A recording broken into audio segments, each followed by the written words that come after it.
Welcome, everybody, to Summit Esports.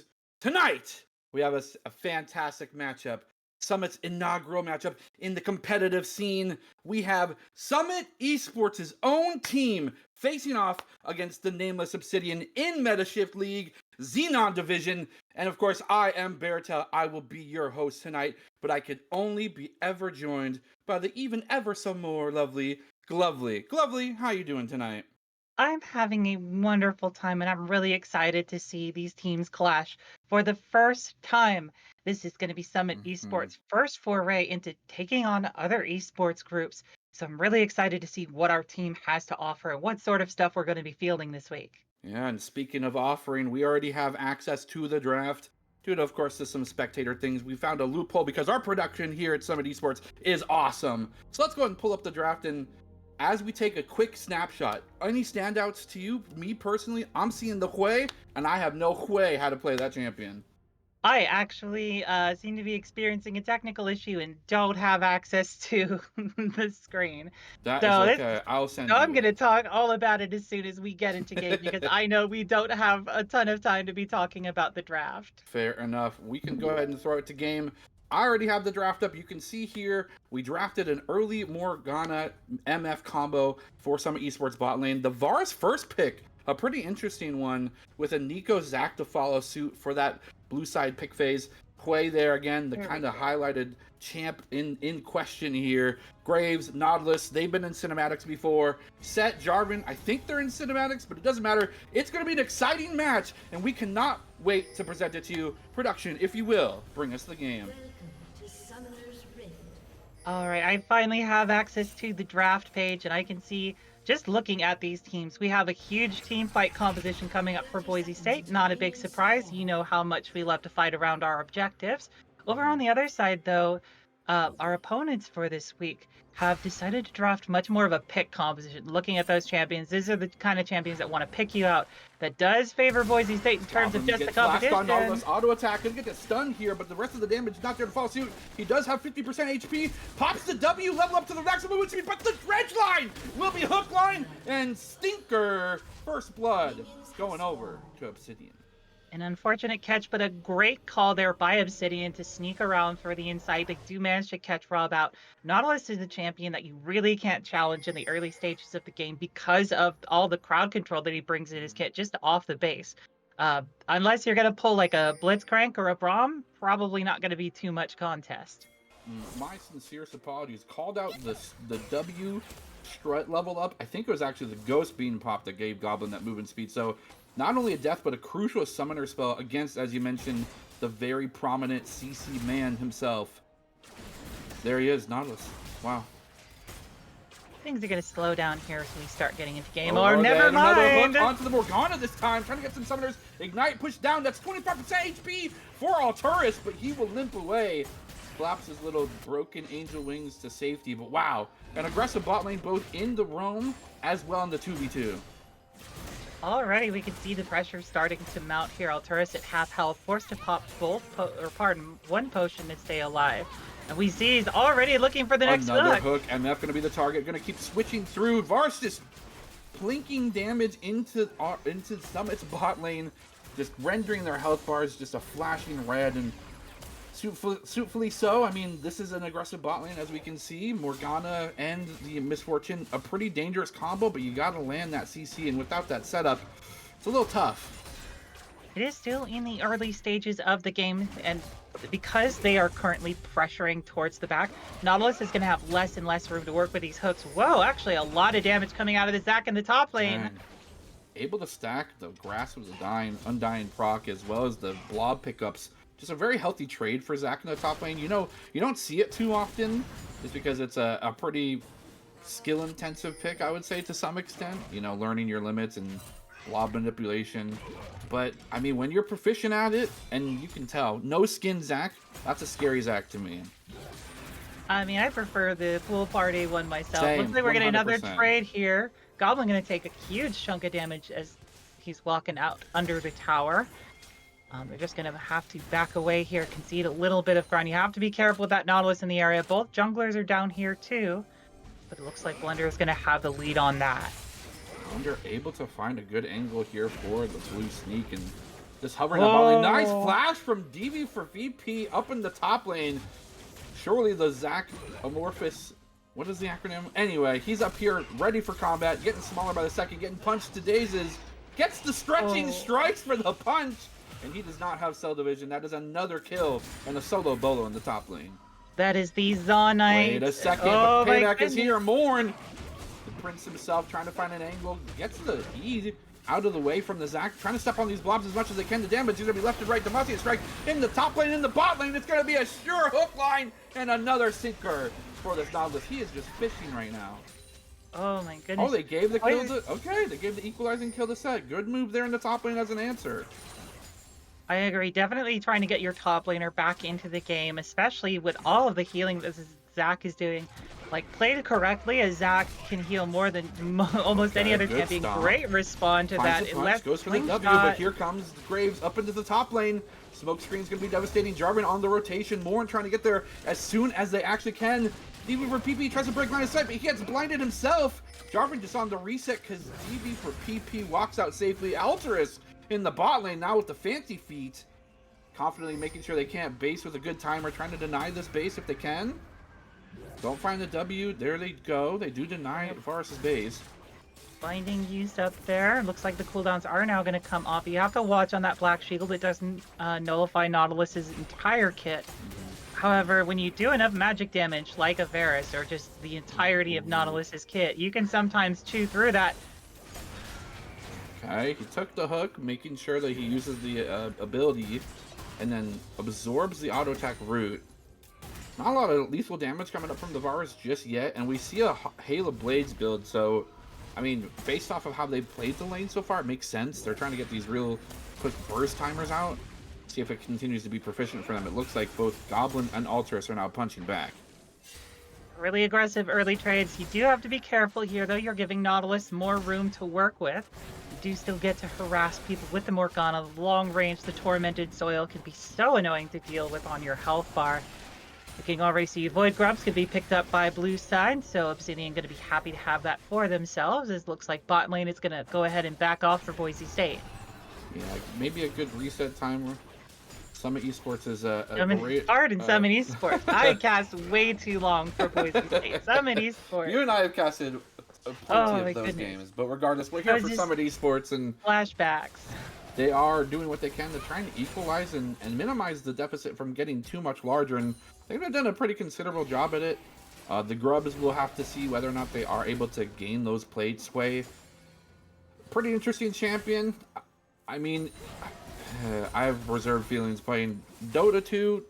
You know, they have a character called Invoker. Look him up. You'll see what I mean. Anyway. Yeah, this isn't a Dota 2 stream, though. We can see it looks like a jungler is going to get spotted out there. Okay. Jarvan going to back away here. They see Sai in the mid lane. They're going to get caught out by the Nautilus hook. There with the Nautilus hook. Here comes the Pop Blossom as well. And the instant combo Metashift has already taken care of Sai. They, unfortunately, were not able to escape the clutches of both the Tricky Trickster as well as the Dredgeline man himself. Say what you will, this Nautilus is doing work here. Already starting to impact the other lanes with their own. We can see a trade happening up in the top lane as well. He's trying to bait Zac into fighting in the minion wave, and Zac's just not having any of it at all. So great premonition from them. Forces the Black Shield in the bot lane. Another Dredgeline Rye gets the binding. Is there going to be enough opportunity for the damage to be punked in? It's not. Ultras is just going to be made out of paper. They're just too far ahead. An equalizing kill, though, by Goblin will make something up for it. Graves here smelling blood in the water. A nice sideways flash. Fancy foot be darned. This Goblin getting 1-for-1 in the bot lane. I'm going to give that to Summit overall. They are the ones who managed to pick out an 80 carry, trade that for his support, and even managed to dodge away from the jungler. The downside is that Misfortune used up both summoner spells, so she is going to be a little bit more vulnerable. Goblin going to just clear the wave with the, pardon, not to make it rain, the bullet time, try and give himself a little bit more time to get back to lane before that wave crashes. Good fear into the QW combo. So, I mean, they do some crazy stuff in general from the games that I've seen. I do see that there's a huge a craziness pool that Hui can pull from. I'm just waiting to see the combo, and that was one of them. Okay, there's the other. Gets Good the long-range root. root. Yeah. Starting to get just one of the lost chapters, and getting that item, I think, really helps with that mana regen. Honestly, I'm still trying to learn what this champion does. I mean, he's no Aphelios, but he's definitely up there in terms of just the sheer flexibility on that champion. Is an artillery mage, so we'll prefer to keep the distance away from that Nico, who very much would like to get into range for a root. Meanwhile, down in the bottom lane, things have evened out a little bit. You can see across the map, CS is generally on the even side of things, even though more kills have gone over to the side of Obsidian. Yeah, we see microscopic and sometimes large gold leads being dispersed amongst blue team as the Nameless Obsidian tries to make a name for themselves so far against Summit Esports. An early dragon call here. It's going to be the first Drake here at 9:30. Not contested. Ultra is just really baiting all the images, all the eyes onto this bot lane and engage into the Varus. Here comes the Cataclysm. Is there enough follow-up? There's no one there for damage.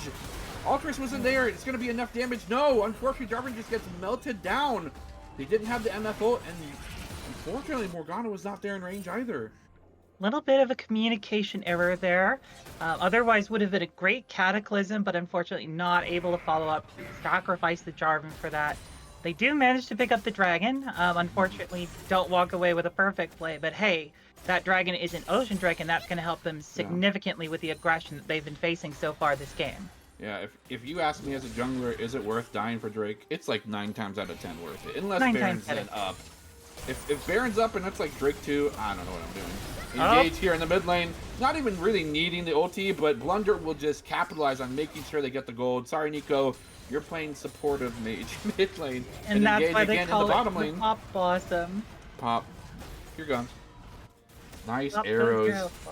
Interestingly enough, despite maybe Varus and Nautilus not seeming like they're a great pair, it's a match made in heaven. Both their Qs are identical ranges. If Varus doesn't end up charging it full, has the ulti engage with both of them on one target, they can disperse the CC. Oh, both junglers it's coming Nico around. It's going to be a full combo from the Misfortune Morgana bottom lane. It's a bullet angel is what I'll call it. Get it? Misfortune and Morgana, bullet angel. I love it. I love it. Jarvan That's bullet heaven down to the bot lane. Okay, we do see Nico pretending to be Nautilus. Jarvan here in the wings. They know that something's aloof in terms of why they don't see this bush and that ward inside of it. Not going to be able to crash that wave here. So not going to be able to go for the dive. Probably for the best to call that off. You already got the elimination. You don't want to go running into the definitely not Nautilus there. Definitely Nautilus. Another engage in the top lane. Just 2 mountains that actually do damage. Physically punching the crap out of each other. This is top lane. This is esports. Oh, I love me some top lane. Love me some juggernauts. And that's basically what Zach is playing like in this kind of role. Yeah, and having that early intuition to building the Boots of Ionia, I mean, he has the lucidity to cast these spells effortlessly and on such a short cooldown. Keep in mind, those are the spells that also generate him his healing blobs in these trades. Look, he goes for the full combo, gets the root, has 3 blobs to pick up, heals back to 75% after the trade. Like, come on. Another engage here in the bot lane. It's going to be a dread lane, but doesn't have the root. Doesn't have the damage. The Cataclysm up, slam, and dunk. And Nico gets completely kerfuffled. Does not find the angle. No, never mind. They find it over the wall. It's going to be Nico getting hit by the Fuego. It's only a massive slow. Can they follow up beside it? Altruis is here. They're trying to blind. Root? No, they don't find it. Finds it on the Nico clone. Nico taking some tower shots. Isn't enough to buy some time. There's no one else rotating. Quay rotates out, and unfortunately, it's a 1-for-1 trade, and it's Nautilus for MF. Let's go ahead and have a replay of that just real quick. You can see, of course, that absurd healing, but look at the way that they play this. They actually use the Cataclysm not to engage, but to peel here, to engage for his carry. They do manage to put down the damage, but here they recommit to the fight with that Graves in the back line. Maybe not the wisest choice. We did see DVP taking a huge chunk of the top lane. Huge chunk. I'm sorry, it was a 2-for-1 there. So eking out a little bit of a victory, and again, ever so shrinking this gold lead that they're suffering from. Here comes the Grublins. Despite their numbers, maybe few, they are mighty. And it's going to be DV for PP just getting punched against the wall. Jarvan, Morn, He's answered the clarion call. He needs to be here for his team. He Oh, will take Cell out this Division. Cell Division, and he still spawns the blobs as a little There dude. we go. Riot. I mean, every time it's an ability hit, is there a way for your bloblets to hit someone? He summoned the void grubs as his passive was going. That's what I'm confused about. They came out of his little 4 passive. Oh, it's going to be a gank from its own. No, Nameless. It's not even a support or a jungler. It's just Nameless doing Nameless things. A flash out of the bullet time. And unfortunately now the Q is up. He just has to walk into melee range, gets the Q dodged again. He doesn't commit to the auto attack, and that's a huge blunder from an almost perfect game from this Nameless. Here comes the bait backwards. The TP to start and save the fight. It's D.Va for PP. It's D.Va for PP versus 4. That is a teleport committed down to the bot lane. You can see that Zach came down just to try and look for the dive. They do decide not to commit. And this is because Dragon Timer is so prevalent, and now the team that won that trade, I think, has instant access to the Dragon should they pull the trigger on it, but blinking health bars definitely sign of warded caution. They do not want to forfeit any more opportunity for Summit Esports to get back. This Nameless Obsidian really trying to minimize their losses. I think that was one of the situations where it's really nice to have a set on your team because you can pressure that advantage as long as he's just sitting there regenerating health. He regenerates so much faster passively. Zach had to be actively engaged in combat to heal up, and that's what's going to make the difference on this Dragon. Going to go over to Summit Esports. It's interesting, it all looked like it was Nameless Obsidian's play all over the map, and they should have taken that free Dragon, but the amount of resources and truthfully the amount of damage threat that was still alive on the side of Summit Esports, just too threatening. So they call it off. They give the Dragon over to Summit Esports. Now they have 2, and they give a tower to Miss Fortune. She's free to roam probably into the mid lane now. Or nope, they're going to answer this big way bottom. I mean, they are going to go ahead and pick up that Rift Herald for themselves over for Obsidian. We'll see where they end up dropping it. It looks like Graves is going to be the one holding on to it. So Blender going to hold on to that till the time is right. Maybe up towards that top lane to give Zach a bit of a boost. Whoa, okay. Really innovative building. I think that's pretty intuitive. Goblin has Edge of Night for fear of getting hit by these 1 CC marks, and that whole pick comp opportunity means they have to use extra resources on them. Nico just I don't know if they hit tab and knew that Goblin couldn't be CC'd, but I mean, resources well spent. Yeah, resources well spent. A shutdown now going over. Goblin's got some extra change in their pockets. Now they can maybe afford to wait. It's Edge and Night on both sides. Both these ADCs are crazy. In fact, I think they have the exact same build. Except for Fear the Goddess here in the top lane. It's going to be just punching central. Rock'em Sock'em Robots. No, it's Zach versus Set. It's going to be a regeneration station as Zach continues to walk over the blobs. He goes with the W. He's healing so much. Jarvan, you better be careful. This guy's blobby. He's flubber. He's dangerous. And he's out of there with his own kill for almost free. And this is what we were talking about. The in-combat regeneration of the Zach is absolutely ridiculous. If he is able to get all of those blobs, and Seth doesn't really have a way to pull him away from those. He doesn't have the movement speed to beat the Zach to them. Now they're going to go ahead and drop the Rift Herald in the mid. They're pressuring 2 lanes at once. So the Zach is able to stick around. They'll take the mid tower. Maybe even get a second charge here if they stick around. Oh, they made a turnaround. Oh, but they left their Fury vulnerable. Oh no, it's a TP from the mid laner here behind. Nico's got the ultimate. It's the Pop Blossom. And unfortunately, Goblin trying to make their own bullet hell. Unfortunately, it was just in a single line. And they beat the raid boss at his Goblin with their guns. Caught out a little bit there between 4 members. Maybe you gotta know when to hold them and know when to fold them. Unfortunately, that's going to be an elimination on Goblin, but it's okay. Boise State will just take some time to regroup, decide what they need to turn around. Pardon, Summit Esports. Goodness. I'm casting with you, Jared. I'm casting Summit Esports with you, Jared. Summit Esports. It is Summit Esports, and Summit Esports is trying to climb this mountain that is growing by the minute. The Nameless one, that is, it is made of Obsidian. It is the Nameless Obsidian.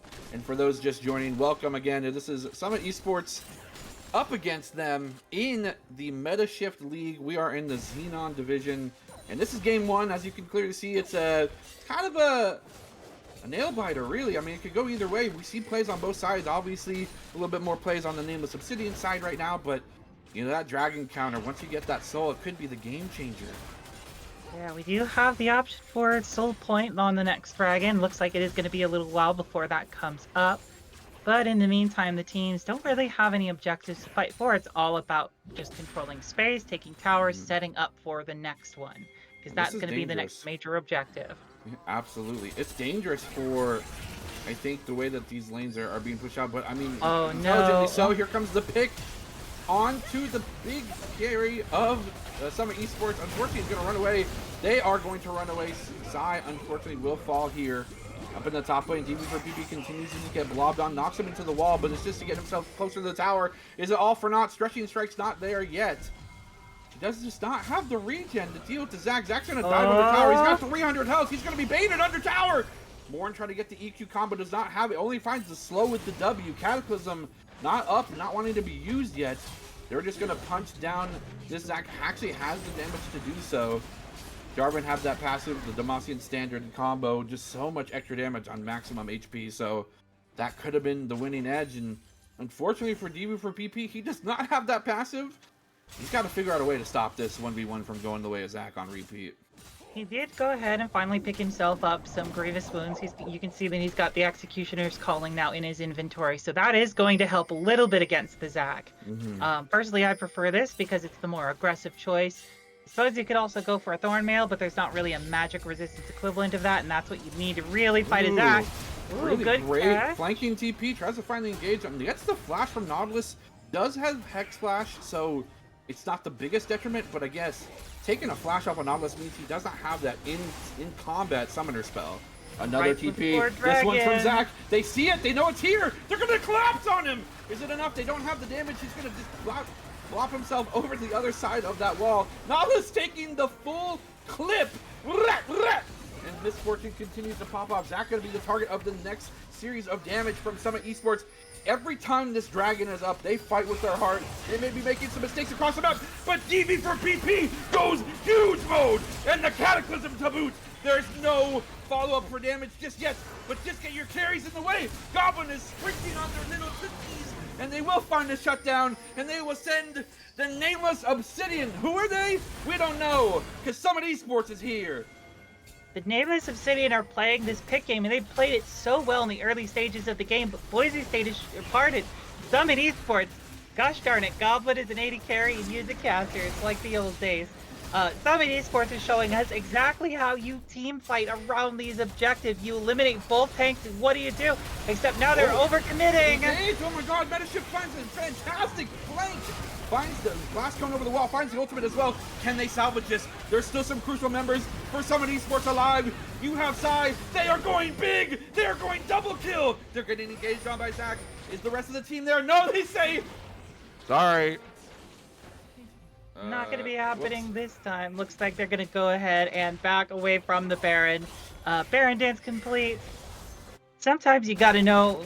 I have already used that joke. Let's see this one more time. You can see that both of the frontliners have been eliminated. That makes it so much easier for the members of Summit Esports to just run down the Nameless Obsidian. They don't have a front line anymore, and so they can just get picked off one by one. Yeah, and we also got to see exactly, minus maybe the Misfortune, but you take out the Nautilus, you stop a lot of their CC on the side of Nameless Obsidian. We saw how Summit Esports wants to play this comp. You have these two hyper-aggressive mid to backline divers with the Jarvan and the Set, and then you just have all bits of utility being thrown down the entire river. I mean, I don't know if it came to fruition prior for these team fights. I think a lot of them were a lot more haywire before this third Drake, but they're getting a little bit more congealed, and that's looking a little spicy. I mean, it may be a team fight comp, but it definitely has the ability to run people down between the artillery mage, the huge amount of dive, and just the lockdown that this Morgana can provide. A lot of peeling for the team in that Q alone onto a key target. They want this. They know their vision's being cleared, and they know that Summit Esports wants to try and push their own vision line itself. Goblin looking for a target. Gets the E to make it rain here to try and reveal some of that bush. Doesn't find much opportunity, but luckily Morn did have the sweeper. It spotted the Graves trying to go over the wall, so you gotta be careful. Every one of these bushes with a certain combo of CC and damage for the side of Nameless Obsidian is lethal. The fact that we've seen this much aggression on both sides and that it's this close is astonishing. You do have to remember that even though Summit Esports is a little bit further behind, they do have those dragons that are making up for some of those stats. Altura's getting engaged on alone in a dangerous spot. Maybe between three. Use it. My goodness, it's just a full round of The roundhouse DP, kick, yeah. and the Baron will do the finishing blow.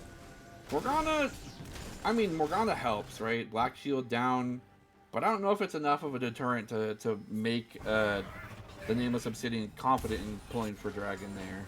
Not a Baron play, definitely for sure. I think Morn and Goblin are the real targets you want to take if you want to grab the Baron. Absolutely. I do agree wholeheartedly. Again, the Vision Dance is so fun around Baron. Luckily, side, they are just doing what they need to, keeping the bot lane pressured. They will be started here, actually, and the TP will be forced. They are able to see this, but for a moment, Zach trying to just peel off in the front line. A TP now from Quay. They are going to be coming here. Side trying to do what they can. They stop it. They stop the Baron. They do force the teleport, but of course, I mean, I don't really think that Sai wanted to be off the map anyway. It looked like it was actually a trade of teleports. You managed to push them off. You're denying some of the backs here. You do have the pressure advantage here as Summit Esports. You're going to take the area, maybe the crab if they can get it. Good, good. It does mean you're down a smite, but you're not planning on picking up that Baron anyway. Graves is basing. They don't know this, but Graves based. Oh, They're man. pretty fast. Does have the quick draw. Does have, of course, Yomu's if they wanted to activate that item. I think they just want to go for more lane supremacy, maybe a little more comfort in this opportunity to look for a dragon or a Baron too. I mean, that considered, they're comfortable just waiting till Soul comes up too and then sneak that again. DVP in a bit of a dangerous spot. Is gonna back away. Showed a little leg. Has the the Chempunk Chainsword. I just call it Kim Jum Jum Jum because I don't know how to say it. Chainsword, you got it. Yeah, Chempunk Chainsword. I know the name. It's just, I think it's more funny to speak like a caveman, personally. No offense to the Geico commercial. I heard you're getting a lot of flack right now. It's okay. Yeah, man. poor guy. Being here, that's, I was going to say, that's not a minion. I hate to tell you. I hate to tell you some of these sports. What's that minion doing out here? Hey, look, gold. Oh, wait, this gold is hurting me. Even for PP walking in potential danger, he's going to be the one collapsed on. Oh no, he doesn't have the shield. He tries to pop the W. He gets instant pop. He's going into the Zag. They're going to. He barely gets the shield from Play. Here comes the engage. The bullet time cataclysm combo will instantly take out 2 life bars, but it is now a 3 versus 3. They're kiting. Pop blossom will be used. Jarvan trying to go for the EQ combo. Taking out the Seiko. Finds the right one. Dashes between the wrong one. Flashes and tries to get the Titanic Hydra. Zach on the back line with this Graves in tow. Yeah, the spacing from Goblin and Ultras is insane. They are doing phenomenal, keeping the Zac from touching them, keeping the Graves and trying to get the slow. And it doesn't matter. The combo's there. The CC's here. Summit Esports is here to stay. And the nameless ones will fall. Dragon will be the name of the objective now for Summit Esports. Everything looked like it was about to go wrong for Summit Esports with DVP caught out by the entire team. But he bought so much time, and as the team's tank with that grit bought up so many resources, look at how much ends up getting used on him. All these important cooldowns, he tanks through it all, slams them out of position, sets up a cataclysm for 3 members here for Goblin to drop the bullet time onto, and that's why there's only a handful left. By DV for PP's play, it may not look like it worked, but he bought an extra 6 seconds when he should have died.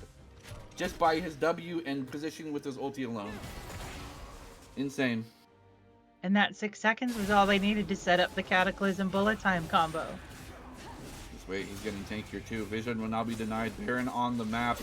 And you know, he may be having difficult times staying alive in the face of 5 members from the Nameless Obsidian. You know what would help with that? A Mountain Soul. A Mountain Soul, indeed. A Mountain Soul. They're going to be a lot tankier with those bonus buffs. It doesn't mean they are invincible. They do have to take time to regenerate, but it does mean that you can't exactly burst them down as easily as you could otherwise. That's going to be great protection for Goblin. And for Sai, who is now they're doing a good amount here. Sorry, gets whopped up, gets the jaws of life on them, but this one will be looking for death. Jarvan Morn trying to pull the trigger, not going to do it just yet, maybe just go for tower. There's no one here in close proximity. It's just going to be Nameless and Zach for a couple seconds. They get the tower. They get the engage. Cell Division's gone. Zach, you're hubris. You don't have it built, but you're showing it. In the meantime, Summon Esports also goes ahead and picks up the bottom tower. So now pressure is mounting as Boise State's scaling composition continues to lead into the later stages of the card in Summon Esports. Cool. Someone set up a counter for me, and I will train myself accordingly for the future. For the ultimate here on the front line side gets instantly picked off. Unfortunately, Jarvin will be the next target. He'll go for the chasm. They have the bullet time, but it's just out of range. He didn't get the longer scope. He didn't get his gun upgraded. They're running away. They're fleeing. Make it rain. Could buy enough slow. It's going to be a Morgana binding for a second.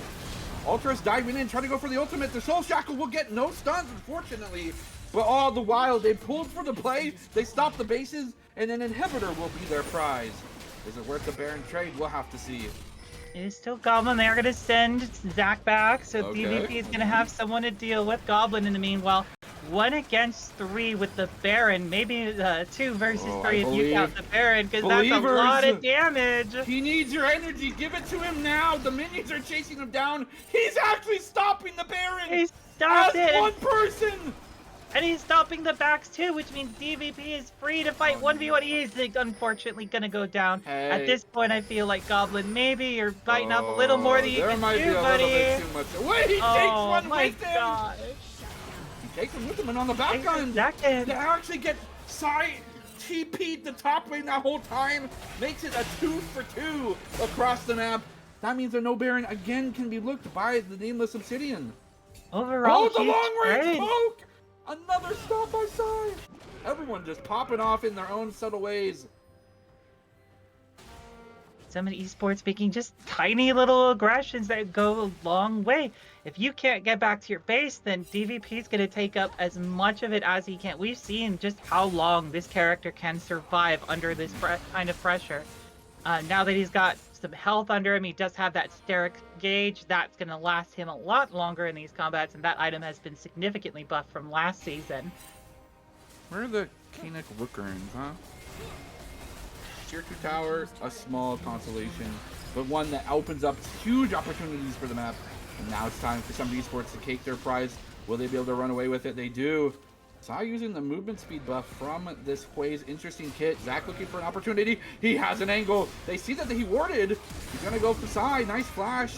And the emote to boot. He actually goes make it bounce. That's a Zach ultimate. Let's so bounce, confident. Unfortunately burned. Like, so confident that he's going to get the crowd control in that area that Sai is just able to walk out. They do end up using the flash, thankfully. So that is going to be traded over their ultimate for flash. Probably a better... I mean, considering the low cooldown of Let's Bounce, they'll probably a favorable trade. It does mean that your artillery mage is going to be a little bit more vulnerable here. Doesn't have the TP either, so they have to stick with the play for now. Can't be using any of that to go anywhere else. Unfortunately for this team, both teams, it's going to be potentially Nico into set side lane due to TP advantage, maybe. They're going to keep set near the Baron pit. They're going to force mid as much as they can as well, knowing that there are super minions just chugging down bot lane. And the dragon, it is Elder time. Obsidian needs to find a big dig, and they need to find it now. Great reservation for Morn. Goes for the flash cataclysm. Actually finds a real target, and so much is going to be already used onto him to stop the damage. It's not enough. He finds a backline. Goblin will find the shots. He's not a sniper, but he's playing Misfortune like one. And now Zach almost finds another Q. Tormented Binding. Almost going to find something there as well, but they're just going to push in the super minion bottom lane. Zach trying to find a quick base, but what's the point? His base is going into shambles. They're running into the tower. Set's charging up that grid, taking tower shots.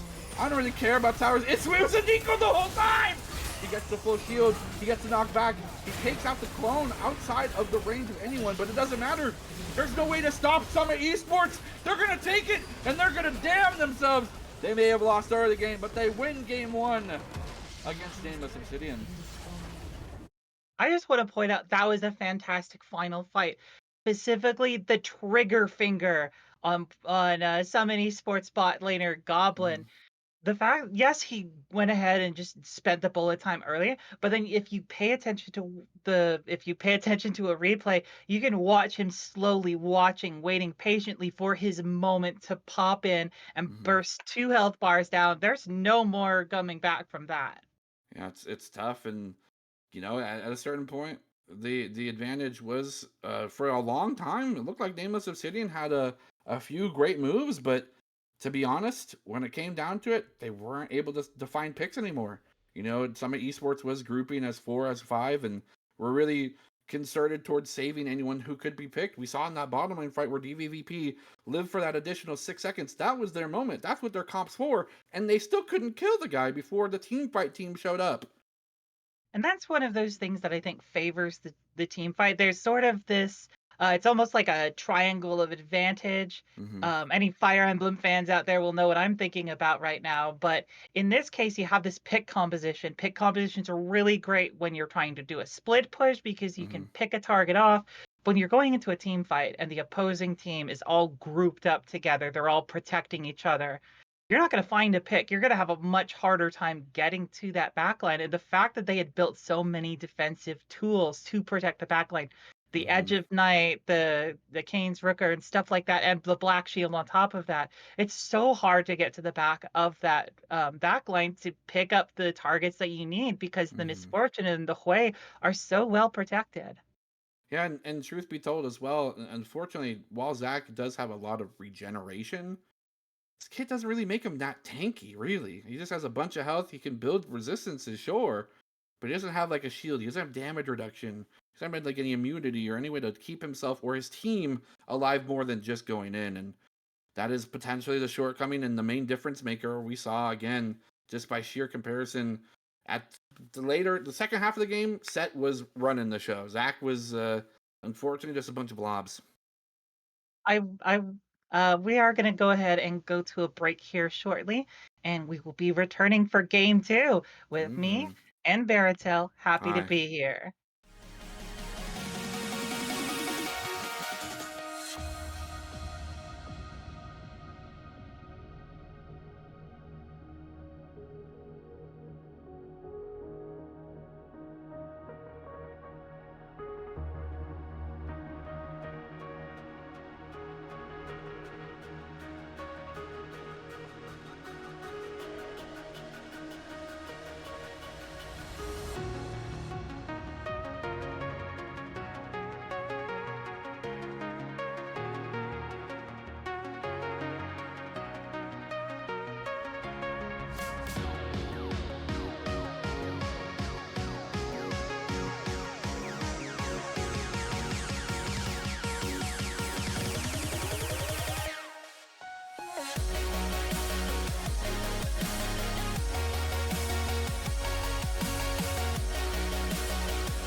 Welcome back, ladies and gentlemen, theys and thems, Zis and Zems, to Summit Esports. I don't know if you missed it. We're on to Game 2. Summit Esports, Nameless Obsidian. We're in the Metashift League, the Xenon division. I'm Berto. That's Glovely. Hello. That game was awesome. Definitely, we could see that Nameless Obsidian were putting up serious fights in the early stages of the game with their pick composition, and it looks like they're showing us a similar look again, maybe Whoa. a bit more aggressive of a dive composition with the Nami, the Karma, the Olaf, and the Jarvan. On the other side, Summit Esports looking to continue their team fight dominance, maybe a bit more pick oriented here. We do see that they have a lot of champions that love to pick out isolated targets, the Ashe, the Zac, the Xin Zhao. Stealing that Zac away, I gotta wonder how much of a contested pick that is. Yeah, I mean, it looks like they reserved things for a little bit, and we do have spectate. We're freaking live. We did have to join in 6 minutes, but I think it's worth it to see things as close to the action as possible. As we can clearly see, they did pick blue side again, right? Because of the draft and other reasons, I'm sure. And this is the draft so far. This is how the game's gone. Looks like it's pretty close, except maybe the top lane. Top lane dominance. He's Ragnarok. He cannot be disabled, but he can be killed. Unfortunately, the damage is just not there. Zac does not have the damage just yet. They will call for side. They are there to try and help things go through smoothly, but he still can't be CC'd. He just needs to be autoed. Oh my goodness. It's going to be more damage. Metashift now rotating top lane. Goes for the Mantra W. Roots down Nico. Unfortunately, it's going to be two other members that are here as well. Nami's going to be one of them. The Grublins are on the menu. And this time, Nameless Obsidian's in the lead. Oh, wait. That happened last time, too. In the lead in the early game. We'll see how the game carries on later on. But right now, they're using their dive composition to the fullest. You saw the sheer aggression that they were able to put into that play. As soon as they got an inch, they ran a mile with it. Just trying to drive down as many members of Boise State as they could. It's so hard to run away from a dive composition like this. Thank you, Summit Esports. It's so hard to run from a dive composition like this because of how much ability they have to chase after you. And we can see that aggression has already given them the first dragon, so that's one struggle for Summit Esports that they're going to have to overcome here. Looks like they do have a bit of an advantage in the bot lane. Lucian is going to be forced to back away. That's scary, though. Oh, nice engage here in the top lane. It's going to be Xin Zhao farming and Zac ganking his own lane. So unfortunately against Olaf, not going to take too much in the way of damage. Actually even manages to pull the wave mostly away from the tower aggro. Look at that. Nice freeze. He's just doing that to make sure that he doesn't get reset the wave. That means that they have to take like a dangerous tower dive if they want to fight him. It's just a really safe place to be. It's also so hard to maintain a freeze when you've got so many enemies right up against you. Yeah, and despite maybe what you would think Karma not being a more aggressive champion than Nico, Metashift's 2-0 early in this game, and as you were mentioning, the ability to run down Summit Esports is made very well possible by sponsors like you and also Karma's entire kit. The entire kit allowing for slows. Great bubble. Looks like they're not going to be able to follow up on it. They do get a little ebb and flow off, so they'll get a little bit of healing. Nico going to do some damage back. Metashift gonna back up side, rooted in place. The mini damage. Using the clone to block the Q. Good play. Yeah, great play. This is going to be a pretty favorable trade there for Sai. They are able to continue to swing back even though having a little bit of gold deficit because of those two kills. Karma, though, I think is a potential look with that tiny gold lead and that shutdown available. Could be a huge opportunity to get Sai other places on the map. We know that Nico can be pretty devastating if you do not know how to count your minions. We do see Jarvan in the wings. Looks like and the death sentence go. I thought someone was in that tri-brush. Unfortunately, I don't know if it actually hit Jarvan or not while he was doing his red buff. I mean, I didn't see him wiggle around for a little while. Oh, okay. Sounds like there was a Nami had the flash. There we go. Gets a good hook. Death sentence over the wall. Tidal wave through the middle of the team as the lockdown begins. There's gonna be another fight now. Cataclysm now being turned on to some of the esports, and then he got me saying it's gonna be Goblin just plinking through flurry of arrows, doing their best monk impression. Zac able to dive barely under tower. He's so tiny and cute. And unfortunately, things are going a little haywire in this early game, and Unfortunately, despite what maybe the Summit Esports comp wants to do in the early parts of the game, I think maybe they're reserving for that 5v5, that level 6 advantage. Everyone having ultimates in this is a team fight. Another dive, he's going to be under tower. Jin Zhao saving all abilities, finds the dash, finds the EW combo. That's going to be one kill. He has the slow on Tanami. He's continuing auto, finds the ultimate as well, flashes forward. Morn's getting a double kill. Is it going to be a triple? You don't even know what this man can do, but he'll show you with the spear behind it. There's a reason they call him Win Zhao, and he's going to go ahead and pick up that triple kill. It's amazing sometimes just punishing that over-aggression. You can see underneath the tower, they don't manage to get more than 2 turret shots on him, but at this point, he's kind of just running down the opposing team. You're talking about aggression. You're talking about the ability to dive onto a target. You're not going to find many better options than a Jin Zhao. So good, and also the patience to walk up, just use your auto attacks and that 3-hit combo, and then use your abilities once the Lucian inevitably dashes away. Very, very insightful and inspiring gameplay. Nice dodge of the undertow. He goes for the make it bounce. Is it enough? It's just going to be an equalizer, trying to get more blobs to keep themselves healthy. Now it's going to be another engage. It's going to be the mid laner Karma in danger, but team in tow. They managed to call it off. It's a 3v2. Wait, they actually got a TP? They got a TP out of it too. Okay. Like they did. Oh, Zach. Oh, the top lane! He finds the W! Oh, no, the shield! It's just too much. He does have the Bramble. He doesn't have the Bomby Cinder. Olaf will win this 1v1 in the top lane. And Seaborg will continue to push that tower.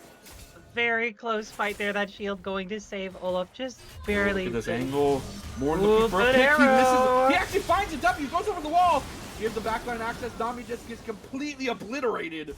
That fish is here to fry. A nice little lemon juice and maybe some sea salt, a little bit of pepper. You know delicious. Well, it looks like they're gonna go ahead and go for this dragon. There is a Jarvan over the wall. They do have vision. Nope, he's not gonna take it. They are able to burst it down quickly. Another advantage of this Jin Zhao is he is a very bursty champion. Speaking of burst, oh, he goes for the Mantra Q. No, he Mantra EWs. Finds the engage, actually gets killed by the Nico's Q. Here's the TP from the top lane. It's Zach! He's here to save the day! And DV for PP will do what he can to keep himself alive. He gets... Holy cow, he gets save passage. Holy... I never see people click that ability. That's so cool. Oh my goodness, you can click the lantern? Why didn't anyone tell me that? So he is able to... Great dark passage over the wall. The lantern going to be saving his life. A great flash as well to get out of the cataclysm. Just a lot of little life-saving moments where Boise State, or pardon, Summit Esports members. I am going to have a long talk with myself in the mirror after this series, where Summit Esports just makes little plays that keep themselves alive a little bit longer, allows them to continue out the fight. They're going to go ahead and pick up one Void Crumb. So good call by Morn there, because that way you're not activating that global alert. He is going to alert the Olaf, though. They're going to turn on it. I think they're doing it to just maybe deny the 5-stack. Probably. I don't know how many they currently have production. I know you'll be able to find out in just a few seconds, so I'll wait. It's 2-2. Great, so that means they can only get 4. Still a lot of damage. Ultras with 1 HP, trying to find the Descends as maybe a last breath, but doesn't manage to sink it. Probably saved their lives for not landing that, to be completely honest, and they'll go for a reset. Bottom tower now the target. 7-7. Gold lead in a very similar place to what we saw game 1. This time though, I think a lot of the advantage for pulling the trigger and just going in kind of wanton crazy is going to be like Karma Olaf, right? Karma Olaf, Karma Jarvan just gets to go in whenever they want, and then Nami with the backup. It's going to be a pretty interesting team fight on both sides. I mean, you are seeing some relatively calm, or pardon, relatively close gold level set here. Tied in dragons. A lot of the advantage here is just because of the tower. The Jarvan's in the area. I don't think he'll be able to take it. I don't think he'll dive into 3 members with no vision. Not even with a Zac in the up corner. Yeah, they're going to go ahead and give that over. So Rift Herald's going to go ahead and go to red team. Zac in a dangerous spot. Nothing stops it. He'll be safe. He'll get to regen there. Doesn't have, unfortunately, a big wave. Now, Poppy, yeah. Poppy's... But I'm assuming Poppy would have been banned if we were going to even risk the Zac in that top lane. 'Cause I love me a little pop on top. I really do enjoy the way that Altruis really positioned that. Oh, we might see an engage here. He gets the Q. Ooh. He gets the EQ combo. Crystal Arrow, enchanted as it will be, will save their lives, gets a flash. Goblin just really doing everything they can to force as much resources out of this Nameless Obsidian team. They will get the mid tower all the while.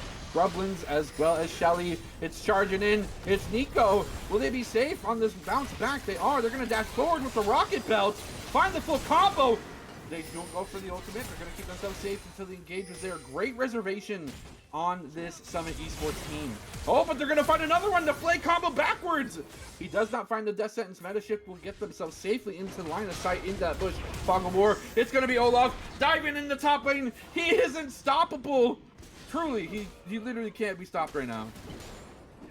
Olaf can be so frustrating to play against when you're a CC-based champion like Zac. I do like the Olaf as the counter pick into that, just because of the sheer aggression that you get out of it. But if you don't have it, this time goes for the full combo.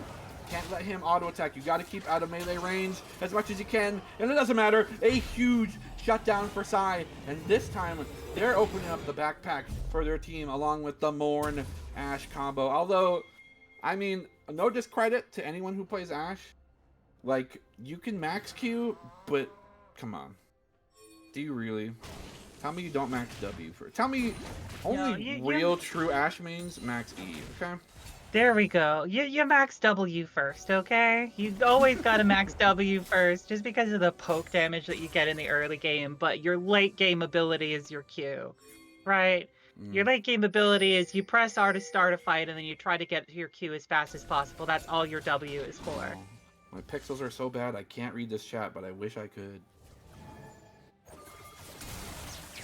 Oh, okay. Goblin says, I'm ganked by Mom IRL. Hi, Mom, how are you doing? Say hi, Mom, please. Okay. Hi, now, Mom. This time, Dragon will be the one that will be the attention, despite what Mommy Dearest wants. It's going to be Sai looking for an engage. Finds the rocket belt, getting some chip damage. Ultra is getting clinked down by the culling. They're going to continue on the Drake, though. They're going to wait. Here comes the backline dive. 2 backline dives. The Dragon will go over to... Oh, it's going to go over to Summit Esports, and they'll find the kills as well onto the backline of their own dive. But unfortunately, it's just going to be Morn versus 2? No, it's going to be Morn versus... Morn versus 4 here. Oh! Does get a double kill. Okay, he could turn this around. We do call him Win Chao. Oh, it is. Wait. Oh, wait. Oh, no, too much burst. Too much burst. They're going to give that over to the Karma. Shut down and the ace. Karma is such a great champion for those shields. Let's go ahead and watch that fight again. The culling gets Alturas down so low, and that arrow missing was look huge. At both, like, almost at the same time, these backline dives from both sides. Sai and Olaf both respectively doing their best to make sure these backline carries are in a threatened position. Luckily for Summit Esports, they did make it so the remaining 2 members alive from Nameless Obsidian couldn't just immediately pull trigger on Baron with those death timers. So them taking down as many as they can, and also kudos to Morn in that chaotic fight for getting the Drake. Yeah, I mean, say what you will about how that fight went. They did still get the Dragon, they did still get the objective, and that is an Infernal Drake, which is great for both of these teams because they are both playing incredibly aggressive. It is going to be the Infernal Soul on this Rift, so you can see already the brush is being burned away. And those Embers, just so much extra movement speed, making sure rotations between these lanes are at top speeds, as well as that tiny stacking ability haste. I mean, on both sides, both these teams would really benefit from a little bit extra ability haste. Sai looking for an engage, continuing to just completely pull the rug from under the eyes of the side of the jungler. Huge blast No, he actually finds a flash over the wall. EQ combo to safety. He is able to get himself to full safety by just the skin of their teeth, but a great disengage and a huge save by the Jarvan. If he had fallen, Baron was surely on the menu for some of these sports.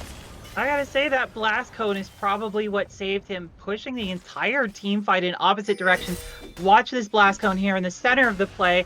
3 members shoved over the wall, and he manages to stay around. That's what saved Blunder's life. Still has flash left to get away from the Q from that Nico. It's a little scary to watch even the second time.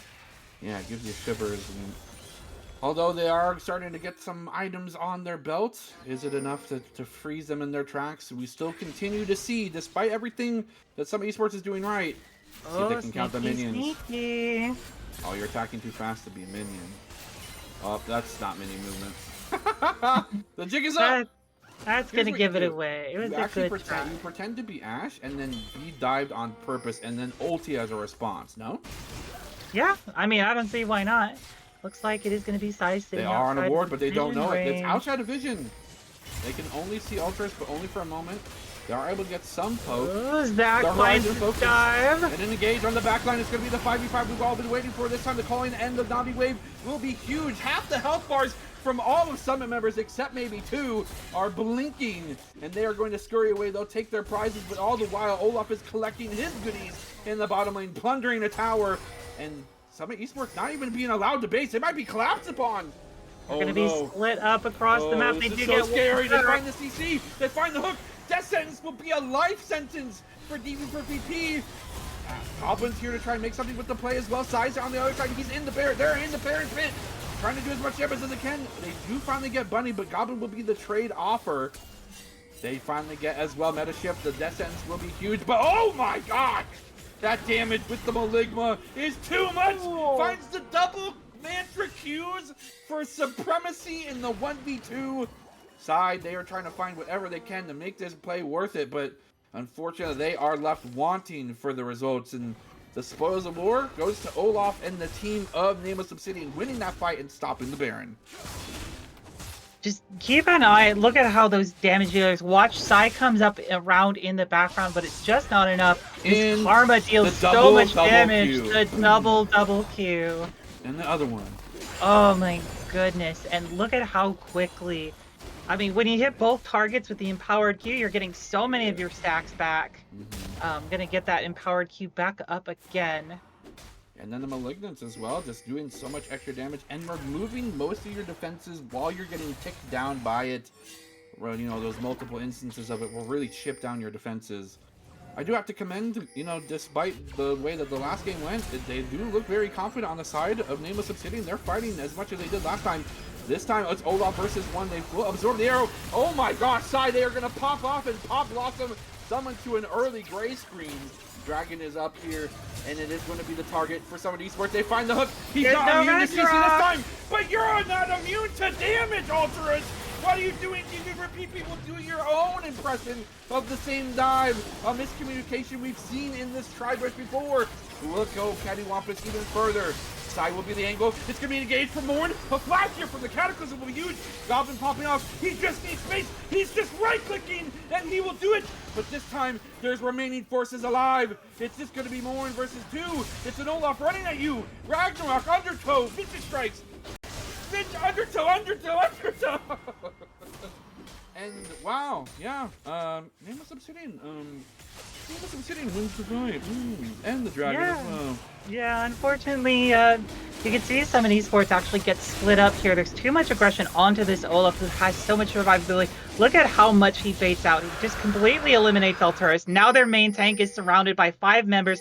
They don't have everybody there in the fight. Sai's not anywhere near to be able to hit out for this damage. It's just unfortunate. Again, it might not have been a bad look at all by any means. Olaf not having the ultimate, you know, not immune to damage with his pseudo bruiser build. Could have been the look. It's just that only 2 people were on the play. Gotta have everybody on the same page if you're gonna take a big pick like that. And that's the downfall of the pick teams, is why they're so hard to play. Yeah, I do want to mention, while it is different in the way that Ashe is a pick champion versus the way Thresh is, the frequent use of your pick ability is truly being demonstrated, and unfortunately the way that Nameless Obsidian continues to play this, Goblin I think getting the Olaf ult out, okay, trying to get another pick here. That was a good opportunity. Here comes Zach across the wall. He goes for the big E. There's not enough follow-up in terms of CC, but the damage is there. Sai going to continue to just laser beam damage into whoever gets the unfortunate clutches of the CC from the side of Summit Esports. It's going to be Karma, gets the Malignance Q, gets it procced onto the extra clone from Nico. Uh-oh, we've seen this story before. Olaf is shrinking down the bot lane, trying to get the tower as fast as they can. The Baron will be called off. They're going to try and protect the base with 2, but then they can't have the opportunity to pull this trigger. Jarvan looking for an engagement. They will peel away, and now in a tier 3 tower, and Summit Esports sent scramble to defend. Now it loses position on this Baron. Which is now going to be surrounded. It looks like they're not going to commit to it. I don't think they have the firepower to be willing to pull this quite right. No, actually, they're going to go for it. They reveal a ward that they refuse to clear in the backline. Now they know Summit Esports finally sees it at 12k HP. Morn, a very proficient jungler, knows the damage time into these 3 champions, knows that there's enough time to contest, and that's exactly what they're going to do. Death Sentence tries to get the Ragnarok out, but it does not do anything. Here comes the box as well. Flay will do what they can to CC, but Ultras just made, unfortunately, out of paper. Cataclysm will send a Doom Sentence for the front line, back line of everyone's side. Going to find an opportunity for ultis there. It's going to be DB for BP fighting, trying to keep Goblin alive. It's on the backline. A double kill for Sai, and the saving grace is one that can transform into goddamn anyone. Oh, he dodges the knockup. It's a triple kill! A triple kill for Sai! They are monstrous! Can they turn into the carry? Can Nico shapeshift into the monster that they currently are? We'll have to see. It's just going to be concessions. Both teams saying we don't want to fight anymore. But this time, Nameless Obsidian has a fast track to tier 1 mid. Look at how much this Olaf is healing off of the vicious strikes, off of just the lifesteal that he's built. It's so hard to bring down a champion who you have to bring down through damage when he's constantly healing. Look at here at these fights, the way they're engaging. They're picking off these fights, and the fact that Goblin stays alive as long as he does is a miracle. Sai does some serious work here on the back line with these picks. Watch DVP's health bar as this. Oh, never mind. We're going to go ahead and go back to the game. We're going to see some action soon, I think, already. Ultra's finding some vision. That does signal the flare that someone is in vision territory for the Nameless Obsidian. It's up to them to maybe capitalize. It's going to be another Baron Vision dance. Dragon up in 130. 2 apiece means that neither one is going to be able to secure the soul so early. This game is going to be a little bit longer this time, I think, unless a huge play happens. DB for BP activating the Baron. A little bit of chip damage onto Nami. Not the most resilient character, so not a bad choice. Vision, again, being exchanged. Everyone, I think, honestly, at some point, supports just kind of trade vision score, like win trading, but not so much, you know? They're like, hey, I want you to know that I'm putting a ward here. I'm clearing your ward. Come clear this ward so I can clear your ward that you put after you clear my ward. Look, you gotta pad those numbers. It's all about the numbers, right? Make your number better person. We already know.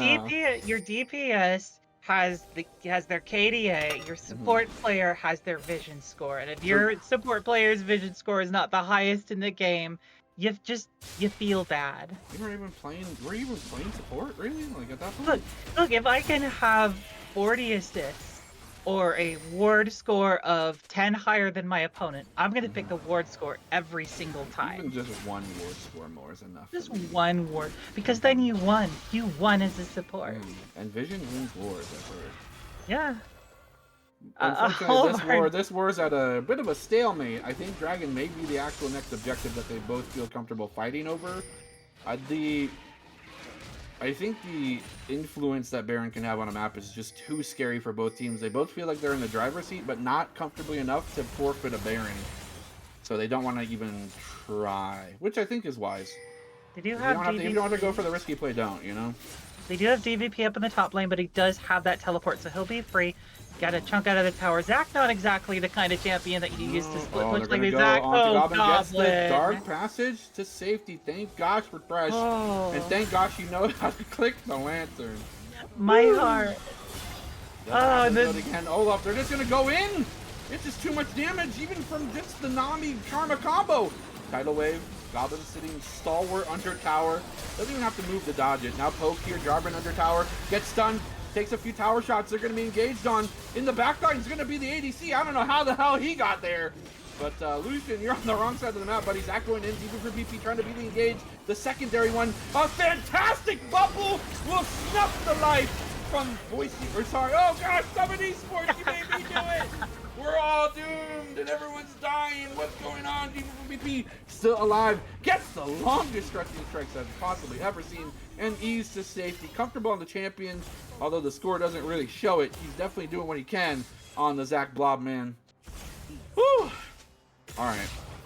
What the hell happened? How did the Look Lucian at get back there? so let's look at this fight. Look, this entire fight, the Olaf is just sitting here in the background, just picking things up. And at this point, they've burned so much that when Olaf finally joins the fray, they don't have any way to stop him. He just starts chewing through the members. Yeah, and that's threatening too, because now they have to fight over this 50-50 Drake. Speaking of chewing through the members. Is he going to be able to do anything? Seaborg trying to do as much as they can to live. Karma will keep them alive as well. The shield's just too much. Olaf will actually get the dragon! And he'll actually find Ultras as the next prime target. It's going to be a juicy treat. Finds the reckless swing. Slam, jamma, mamma. Thank you, ma'am. Unfortunately, Summit Esports trying to find a way to contest that Drake. And, man, Olaf does right-click pretty damn hard. And engage on Lucian. No. And a full damage combo. Nominally Lucian. We haven't seen... Oh, gosh, he's a demon. I mean, speaking of right-clicking and winning... Lucian definitely showing us some of that and just eliminating Goblin from the fray. My gosh, Great play by Sai. They're doing a great job here. There is still a Baron going on. I'm not sure they're aware of it. They're just in the area. Hot Blossom is available. They're trying to make people confused. They have a little movement speed. Has the ulti, dodges the tidal wave. Tries to find the ulti combo. Oh my gosh, that was so close. Unfortunately, it was just not enough, and they will also fall. A Baron enhanced recall now for the side of the Nameless Obsidian and Summit Esports. Starting to try to run out of options, and you know, maybe as things get more consolidated towards their base, they can start farming more. Maybe. At this point, you start thinking, how do you stop the Olaf? Because that is what is running over your team. Your team is so heavily based around being able to kite back with the crowd control or to engage on targets with the crowd control. None of that works against Olaf. He does not care. You need some sort of way to reduce it. You do have one Grievous Wounds item, okay? I'll give you that. You have the one Grievous Wounds item on the Zac.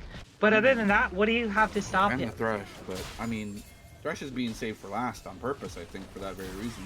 Exactly. You don't need to go after the tanks if you could just run up to the AD carry and smack them down. So what you're saying is Goblin needs a Thorn Mail. I don't know about Thorn Mail, but I think a good buy might be something like, at the very least, start picking up an Executioner's Calling, maybe build that to a Mortal Reminder. I think that would be really helpful to just have that around, or even just Psy with a Morellonomicon. Either way, either of those options would be really good. I think I would rather have Psy build more Burst, because when you have a Burst Mage, that's one of your other options for dealing with Olaf, is you kite him back and you burst him down. Well, I see, you know, 2 Hextech Alternator items. I would assume it. Oh no, they were on a ward. It's a fake. Psych. It's a fake. They got him. Man, they are so tricky. I love the addition of Psy to this team. It's been such a nice adaptation. Another tricksy play there. Force under tower, nice beautiful combo! You walked into your own demise! Is that Haiku? Is that High Cosmo playing? Hello? Anybody? It's a little hard to see. It's a little hard to see here. They do end up losing another inhibitor to this Olaf on the backside, so they are going to trade. Misses the death sentence, does get the play. Sees the immune. He's got the Ragnarok. This could be dangerous. BP trying to tank it up. He's only made out of health, and that's prime targets, prime rib roast for this Olaf. He does get finally CC. Ragnarok will fall off. Death sentence will be there, and so this bring him closer to his demise. There's not enough damage. 50% HP on Olaf. Might as well be 100% HP. Going in will be Pop Blossom combo. He finds the full one, and the Crypt Loon to boot. They will finally get another pick. Man, Sai is just so instrumental for keeping the hopes of Summit Esports alive. That burst damage, being able to find key targets on the backside, and honestly playing so tricksy with the abilities, with the clone, with the hiding, that they've thrown us off a couple of times, even though we have the spectator cam, just trying to keep track of them. You think I know how to count minions? Come on, I'm a junk player. Oh, Morn in a 1v2, not really knowing that there was going to be 2 people there. Finds himself dipping, dodging away from the Undertow, will keep them alive. We see the next objective is going to be potential soul for the side of Nameless Obsidian. And if it's not, there's going to be another dragon after that. The fact that it's Infernal Soul is the most terrifying thing on the Rift. Regardless of who ends up getting it, they're going to have 3 of these Infernal Dragons on their side. As on top of that soul. We'll see exactly how things are going to end up playing out here. Man, You I see do not Olaf want going to. I ahead to the kind of want to side see Sai lane. with Infernal Soul. Not gonna lie, they would tear things up. Oh, Goblin, I feel like you're the one set off on the side lane. Who answers this Olaf? That's the real question I need to ask. Who is going to be With the one? nothing, with no objective except dragging up everybody, right? Because Exactly. there's little detriment to going and forcing maybe a bot pick. If you get Olaf Ragnarok out now, they don't have it for the dragon fight at Our all. So they're timer gonna is be almost reserved. The up. death sentence. Oh no! Watch the back line. It's Olaf. I don't think they see him. Here He's comes on the the pain sneaky retreat. train. On the back line, Morn will find an angle. They're gonna just push away from Olaf. Hey, you can just walk away from the die. Who knew? And engage another one more and trying to find angles here. A combo from the Jarvan will get the double kill over. Oh no, they had some momentum and then they got shunted by Jarvan. I don't know if it was just like a little bit of the intention was to always go for like the backline dive at 5, but that Olaf really kind of forced the trigger pull on the side of some esports. Little bit of an overcommittal there. It looks like Sai is going to get out alive. Olaf not quite able to follow. Oh, a lot of damage. That's the triple burst. Ooh, that's Mysterix. You don't have that Oh, shield anymore. Alturus is up they and just had alive the as one-timer. well. They're going to save it for now. 50% No, on mana on side. Got to be a little careful. They will forfeit the tier 4 mid. Sorry, tier 3 mid. And then the inhibitor will be completely safe for now.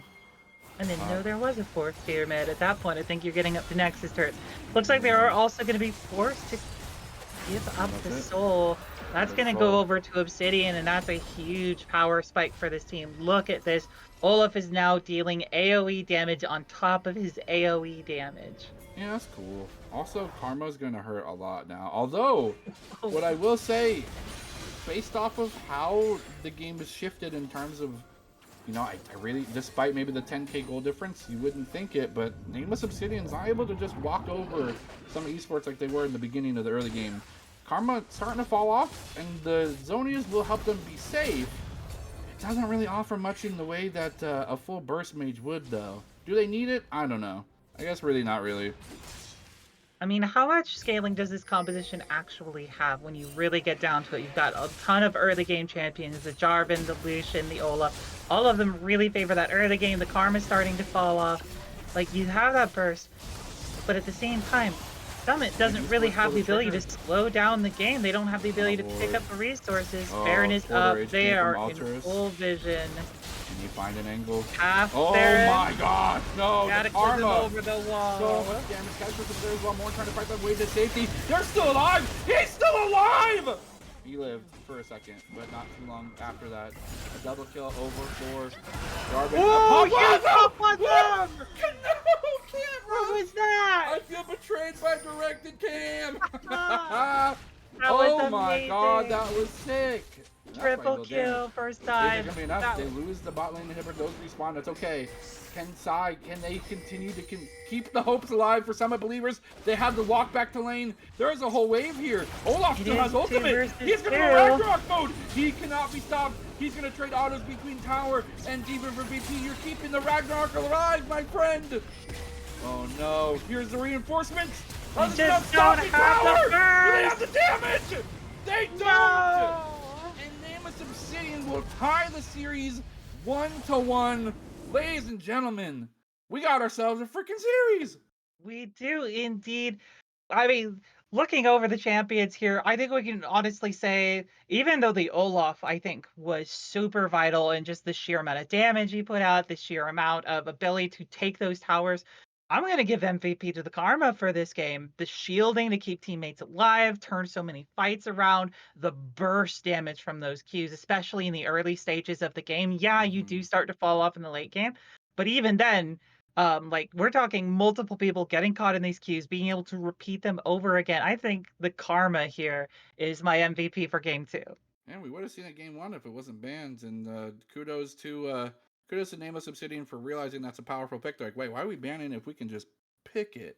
I mean, if we now could we give an understand MVP why it to was a banned. losing team, yeah, I know. Gosh, if we could give an MVP to the losing team in this game too, gotta give it to Sai. I mean, they were just continuing to be the last bastion of hope, and they were only playing Nico. So We'll have to see what happens. I mean, we're going on to, I presume, game 3. Ladies and gentlemen, if you are just joining, you've missed two of the spiciest games of Summit's first debut, the inaugural debut of the Summit Esports team, as they face off for a game 3, the deciding series game itself, versus Nameless Obsidian. We are in the Metashift League Xenon division. I'm Beartel.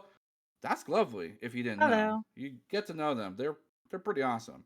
We're going to take a break. I need some water, and I have some green beans to finish. So we'll be back as soon as we can. Stay tuned. You do not want to miss this finale.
Welcome back, ladies and gentlemen, to the conclusion of the fantastic event tonight. Summit Esports trying to stay alive versus the Nameless Obsidian. Ladies and gentlemen, we are in game 3, the deciding game in this Metashift League, the Xenon division between these two titans. I'm Baratel, joined by Glovely. Oh, Nico. Wait, what can you say? Nico's a great champ. Pop I think Blossom. so. Nico's been played by both teams, right? Each team has Mm-hmm. shown that their mid laner can play a fantastic Nico, and I expect that champion to be pick or ban in going into this third game. There's so many Mm-hmm. powerful picks on the table. The Karma did excellent. We saw a lot of use out of the Jin Zhao. So much just ability to run people down with the Olaf. I don't think you let that one stick around. We are going to go right into draft, and there we go. I Ooh. called it. Nico's going to be the first ban. Not a Wow. hard call. Brand is actually going to be taken off the table as well. Very powerful team fight burst mage who makes great use of a lot of the current mage items in the meta. So great champion to get off the field. Yeah, and for the first time tonight, we see Summit Esports on blue side. So this could completely have an entirely different draft. So we'll have to see. And again, production somehow manipulating time so that we could get caught up to game 3 for live. I mean, kudos to them. Only available at the Summit Premier League. So, TF, Miss Fortune, gone. I mean, Miss Fortune's such a powerful champion. Twisted Fate might be Metashift's main or something. I don't know. Could be definitely a very strong pick champion. They're going to go ahead and take Varus off the field as well. Not a They're big still leaving surprise. That was Karma a off. strong poke champion in the game 1. They do. I think some esports flexes B1 Karma if it's not banned here. Oh, okay. Well, Ooh, there we go. well, shoot. I mean, there's still a lot of really strong champs on the table. We Yeah, saw it's a both really teams good. use Zac, the Olaf tour through Summit Esports in the last game. Mm-hmm. Yeah, the Lilia's a pretty good Ooh. champion. Great jungler. It has a very annoying presence. Pretty much all over the map. They have so much movement speed, so much huge engage opportunity, and man, are they mobile. I mean, if you're talking something that shuts down Olaf, Lilia is an excellent choice. She does have the movement speed to be dancing around the Mm-hmm. undertows and stay just out of range while constantly whittling down that health bar. So Mm-hmm. excellent choice. That movement speed making up for the fact she doesn't really have much in the way of crowd control on her ult. Of course, there Results are nothing respawn. to counterpick. Lucian is going to be the pickup here. Very aggressive early game champ. Maybe we'll see it played with the Nami. That's Yeah. not a big surprise. Those two champs are really strong together. Mm-hmm. But I do want to mention Game 2, Summit Esports did a fantastic job on making that extra hyper kill aggressive lane on the side of Nameless Obsidian pretty moot. I mean, we tuned into it 6 minutes in the game, and Lucian only had 1 kill and was barely above in CS. So, I mean, again, kudos to the Thresh, Ashe, combo bottom, Alterus, and Goblin doing what they can to make sure that the strength of that lane is not very prevalent. Callista. Ooh, speaking of Is Goblin, it either it's Callista Renata or Callista Morgana again, I think. Oh, it's oh, Callista support Ashe? Double ADC. I don't know Okay. about this. Whoa! Soraka Okay. still Give being me hovered. Cho'Gath, give me Cho'Gath, give me Cho'Gath, give me Cho'Gath. What are you gonna play? What are you gonna play with this Callista? There's so many champs that you could throw in. It's Ah, I gonna be knew the it! Renata Glass. Hell yeah. This is such a fun combo because both of them have that weird interaction where they want to auto the same target, right? They both have a way to just do a huge amount of damage. And truth be told, Lucian does a metric bleep ton of damage with the combo from the Tidal Blessing. But man, does he not have a lot of getting out power if he goes in. The Vi, that makes sense. What a great way to keep up with the Lilia when she's prancing around to just punch the ever-living crap out of her. Hui being taken away from Sai. Again, they were very proficient on that champ, and unfortunately with Nico being taken away, that will be an opportunity for us to see a new mid laner, which will be nice. Yep, no artsy artillerists this time around. We're gonna see something else get banned away as well from for Summit Esports. Lots If of I'm... still optimal picks on the table. Yeah, yep. Olaf is probably there. We go. I was gonna Mm-hmm. say we haven't seen the Olaf get picked up.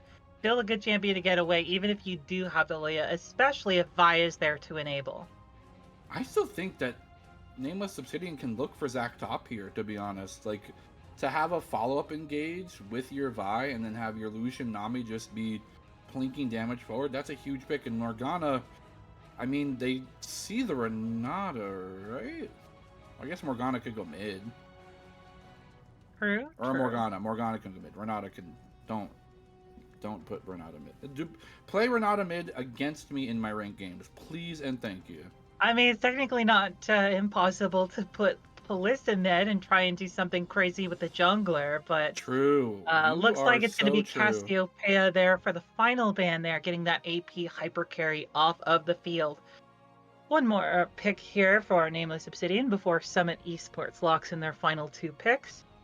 Yeah, Still don't I have a think top laner, still don't have a mid. Nameless Obsidian, this is something they have to consider moving forward. They cannot draft like hyper right click champions with Renata Glass on the field, and now Lissandra's not one of them, so that's good on them for drafting this. Yeah, And now very they're going to safe reserve counter champion. for top lane, it looks like. Yeah, I mean, one of the things I like about Lissandra is that she doesn't really have a ton of hard counters. She's a very safe champion. The Mm-hmm. downsides of that, of course, are you don't really have a lot of strong points either. You do have like some good slows to bring to the team, Mm-hmm. which could be helpful for the Lilia. But I think the biggest advantage is just the fact that you don't have to worry so much about whatever's going to get picked into you. Because Right. worst case scenario, you can just frozen tomb yourself. Xerath, Okay. another artillery mage, so no way this time. What does DV for PP David do? Does he go the only soul tank, or does he go a bruiser top lane that can to hold off against this? Essentially, they have a poke comp, right? A little bit of a poke comp. Yeah, you typically want to have some sort of front line to I create mean, it's a space front for line you. and disengage. I think they Maokai need would be Gragas my top. choice here. Yeah, Gragas would be Maokai. good as well. Okay. Ornn. Ornn could be good. They're going to lock Um. in the Ornn, the Ornn Horn.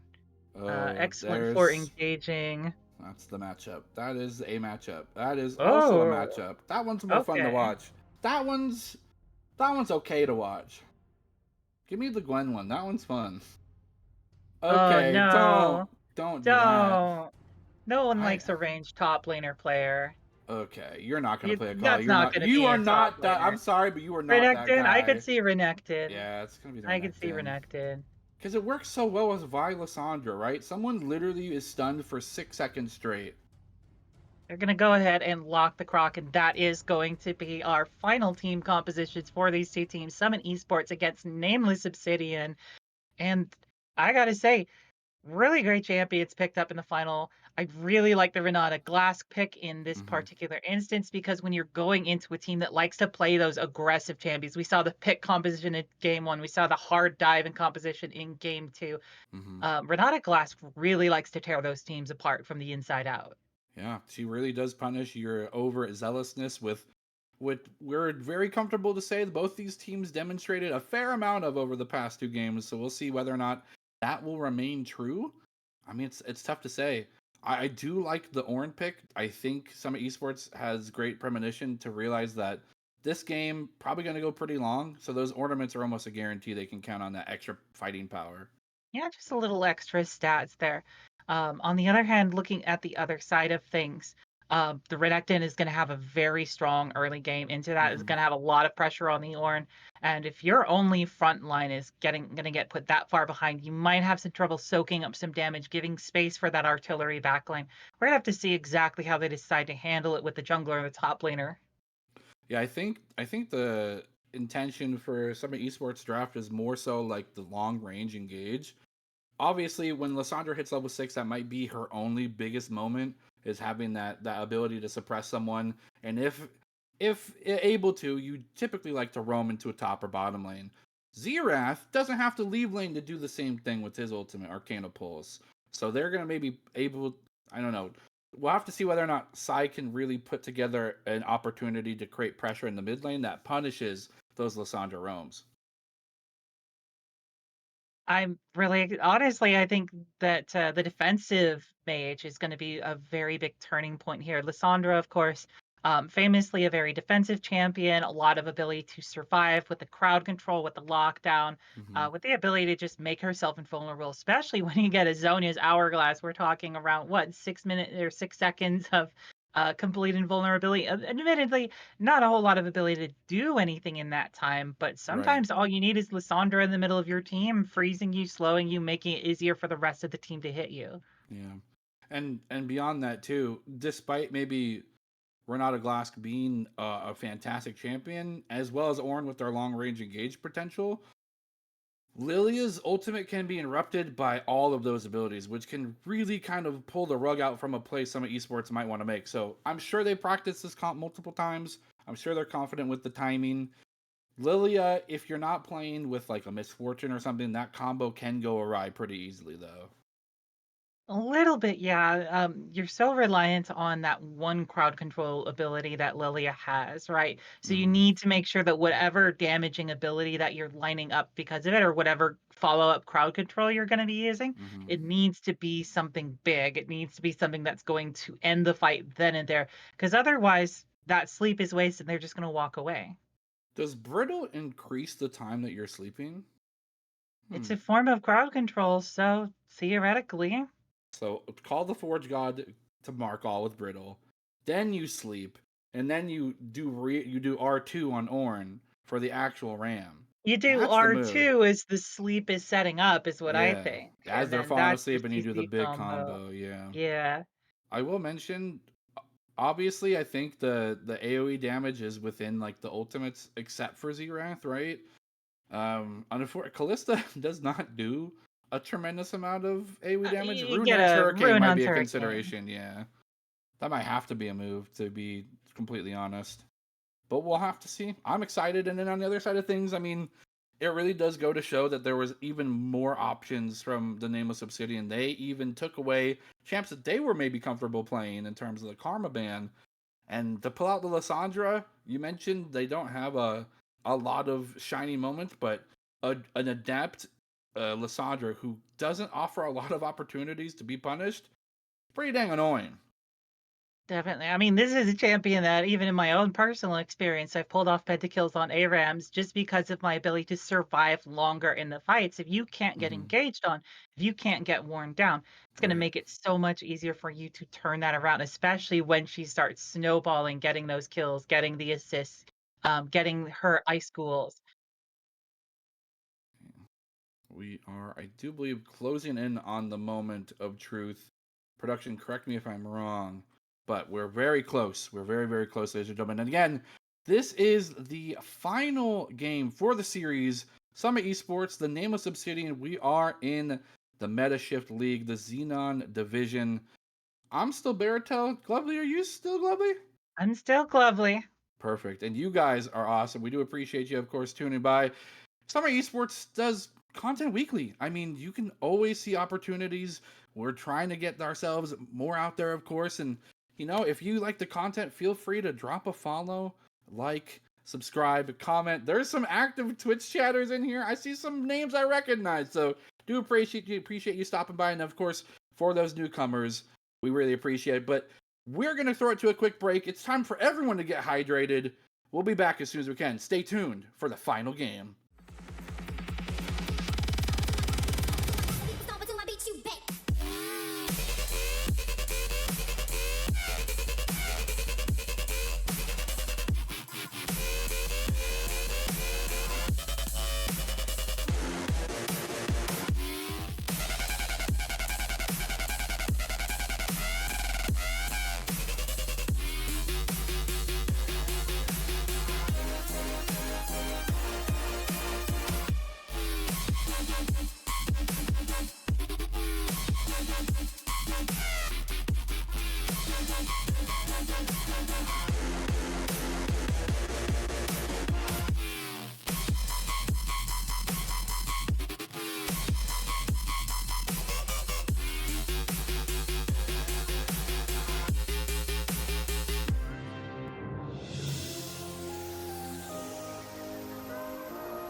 heads up high and beat the drum to what we love.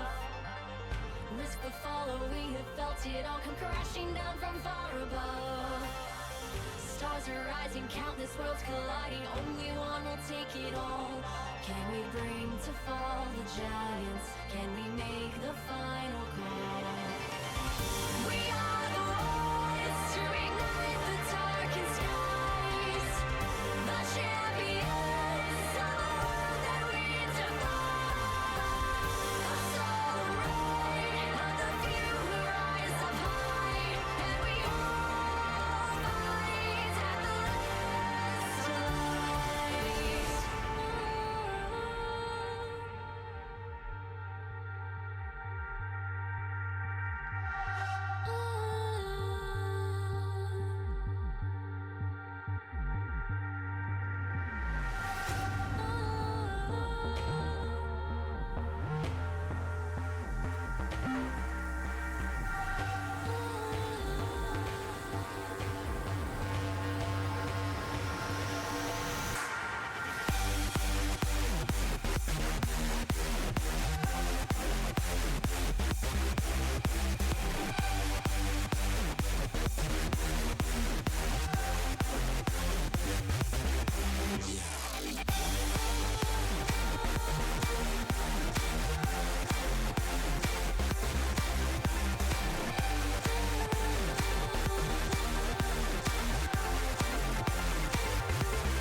Ladies and gentlemen, we are on the Rift. It is the final game. Both these teams won a piece. Summit Esports, the Nameless Obsidian. If you're just catching the action, you've missed a spicy series. I recommend doing whatever you have to, even subscribing to this channel to get access to that VOD, because you do not want to miss the first two games if you have. We're in the Metashift League. This is the Xenon division, and it is a spicy one, I got to admit. For those that don't know, my name Baratel. I am joined by Glovely, the Queen of the Rift herself. Welcome. Pleasure to be here. Can we get some hype in the chat? Get some I am freaking hype in here. It's excited. game 3. Game 3, we have these two teams lined up against each other, looking across, honestly, some very strong team fight compositions mixed in with a little bit of ability pick. We do see a little bit more of a siege look from Summit Esports, as well as on the other side, Obsidian is going to be picking up a little bit more pick-oriented with the Vi and the Lysandra being able to pick off targets. But overall, both of these teams looking to have strong team fights around those objectives, and that's the kind of thing that you really want to pull out in these later games in the series. Look for a little cheese action. Ooh, not quite enough. Doesn't find it, but that's okay. Has Guardian, so Lucian won't be as lethal so long as these two are kind of within close proximity to each other. He doesn't have the full Ranger Burst combo while that Guardian is active or available to be popped. Otherwise across the map, kind of what we expect here. Bit of an even trade here in the middle lane. just going to be poking each Ooh. other back and forth. Top Mhm. lane looks like it is getting shoved in by the Renekton. We don't have a good look at it right now, but you can see on the mini-map that Renekton shoving things up. There we go. Thanks, directed cam. Just shoving things up. That's the typical Renekton thing. You have that early game lane bully that falls off in the later stages of the game is kind of forced to transition to become a sort of lesser tank almost for your team. Yeah, he's like Olaf, but like a little worse. he spikes earlier and falls off sooner, I think. And Olaf, I mean, you know, sometimes that earlier spike can be what makes the difference in these games. We've seen a lot of games of Renekton, especially at the pro level, where that gets turned around. Bottom lane is getting shoved in pretty hard. Do keep an eye on the junglers. Looks like they are both moving down towards the bottom side of the map. Tornado's pistol makes me laugh every time. I have to admit, so far, this Kalista pick is well informed. Goblin shows that they know at least the intermediate combo of doing the E proc on the instant reset for the minion while also trading a proc into the enemy laners. It's not easy to do all the time, and luckily for some esports, this bot lane is offering plenty of an opportunity for Goblin to show their skills. I do appreciate that they are shoving in this lane so quickly. They are able to get Nami, which is yeah, crazy. exactly. And that's giving them an option to back off, even though this Vi is coming down. Now they've reset the lane to neutral and give themselves an opportunity, bouncing that back. Top lane. Get the brittle with the bellows breath. Misses the E knockup from the Q, but still able and proficiently finding a good trade opportunity. Tries to activate the passive, baits in Renekton to another favorable trade. The brittle proc with the bellows breath and the grasp of the undying. He's gonna go for a fight. He does not have ignite. It's TP versus TP. A nice equalizer though from the side of Seaborg. Literally the only surprise about this Ornn to me is the fact that it took so long for someone from Summit Esports to be playing it. DVP has always been great on his Ornn. That's a Summit special, baby. Woo! Yeah, Ornn, I mean...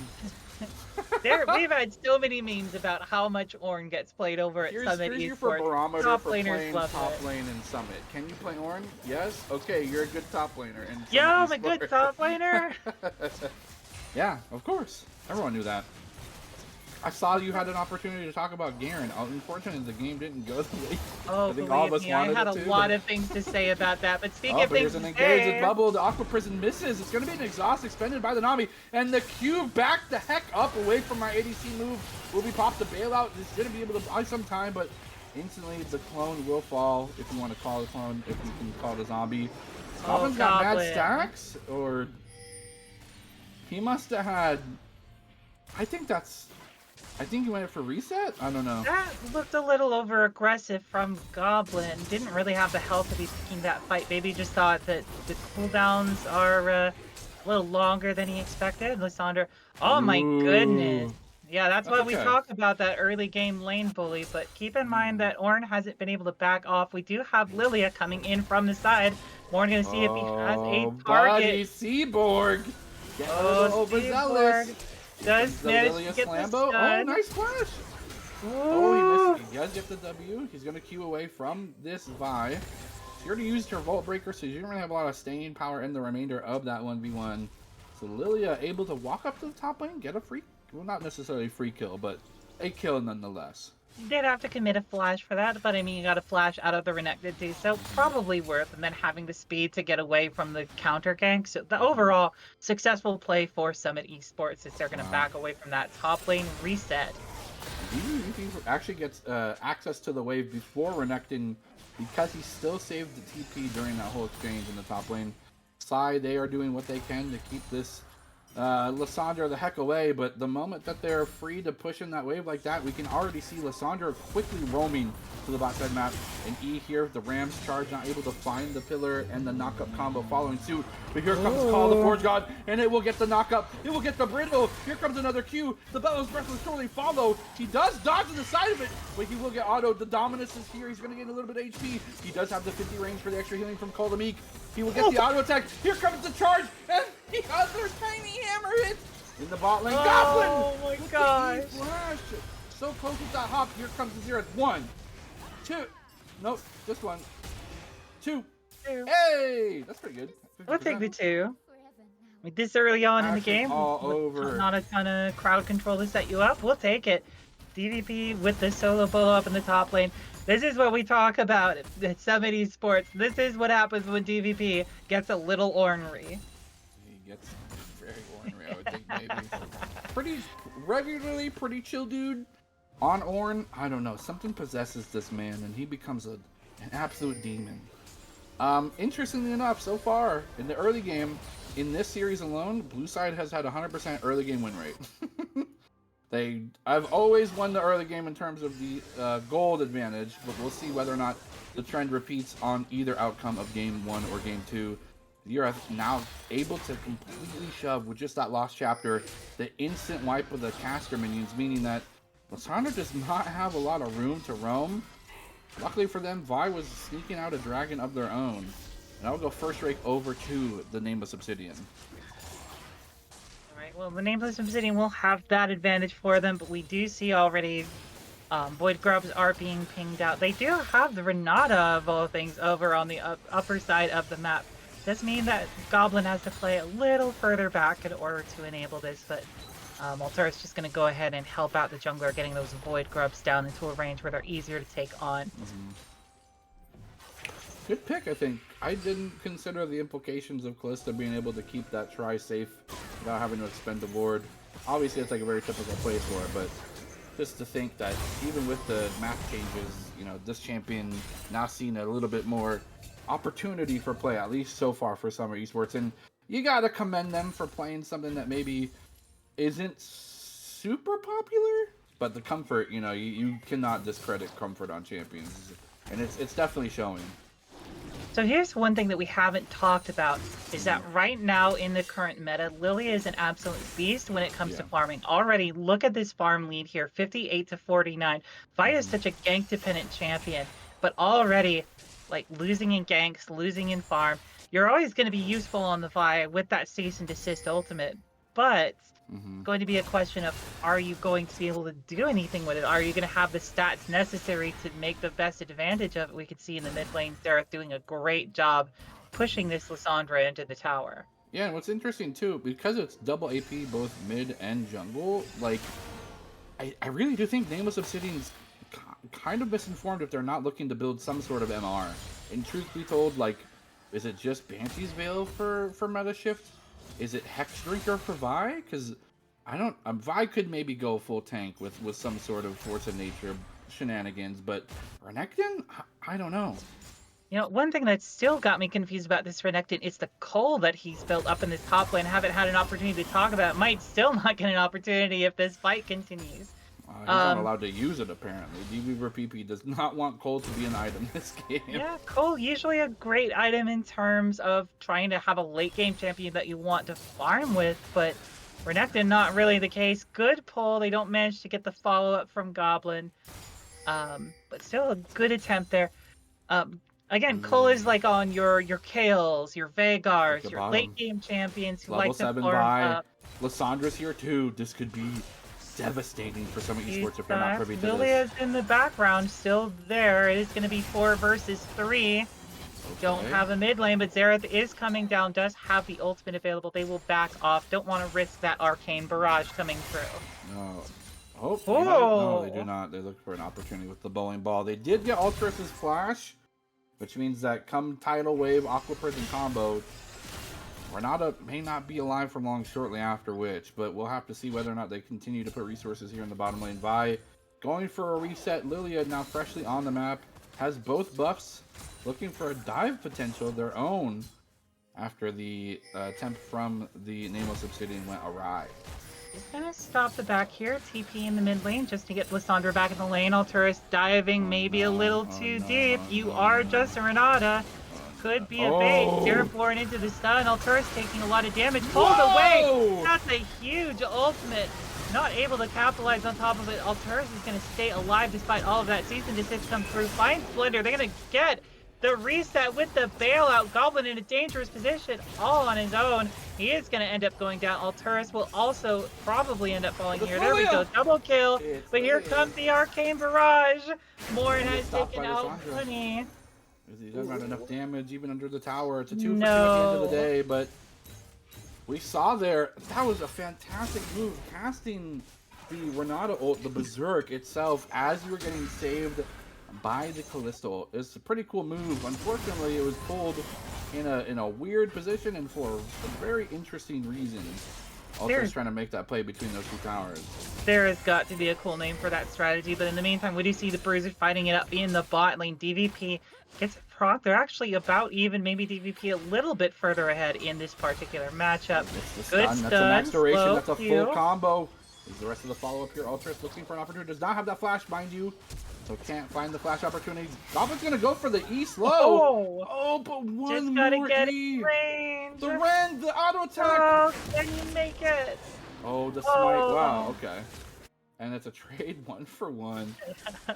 Maybe a little too aggressive, but they do take down the jungler right before that dragon spawns. Of course, they also lose their AD carry on this. Let's go ahead and watch this again.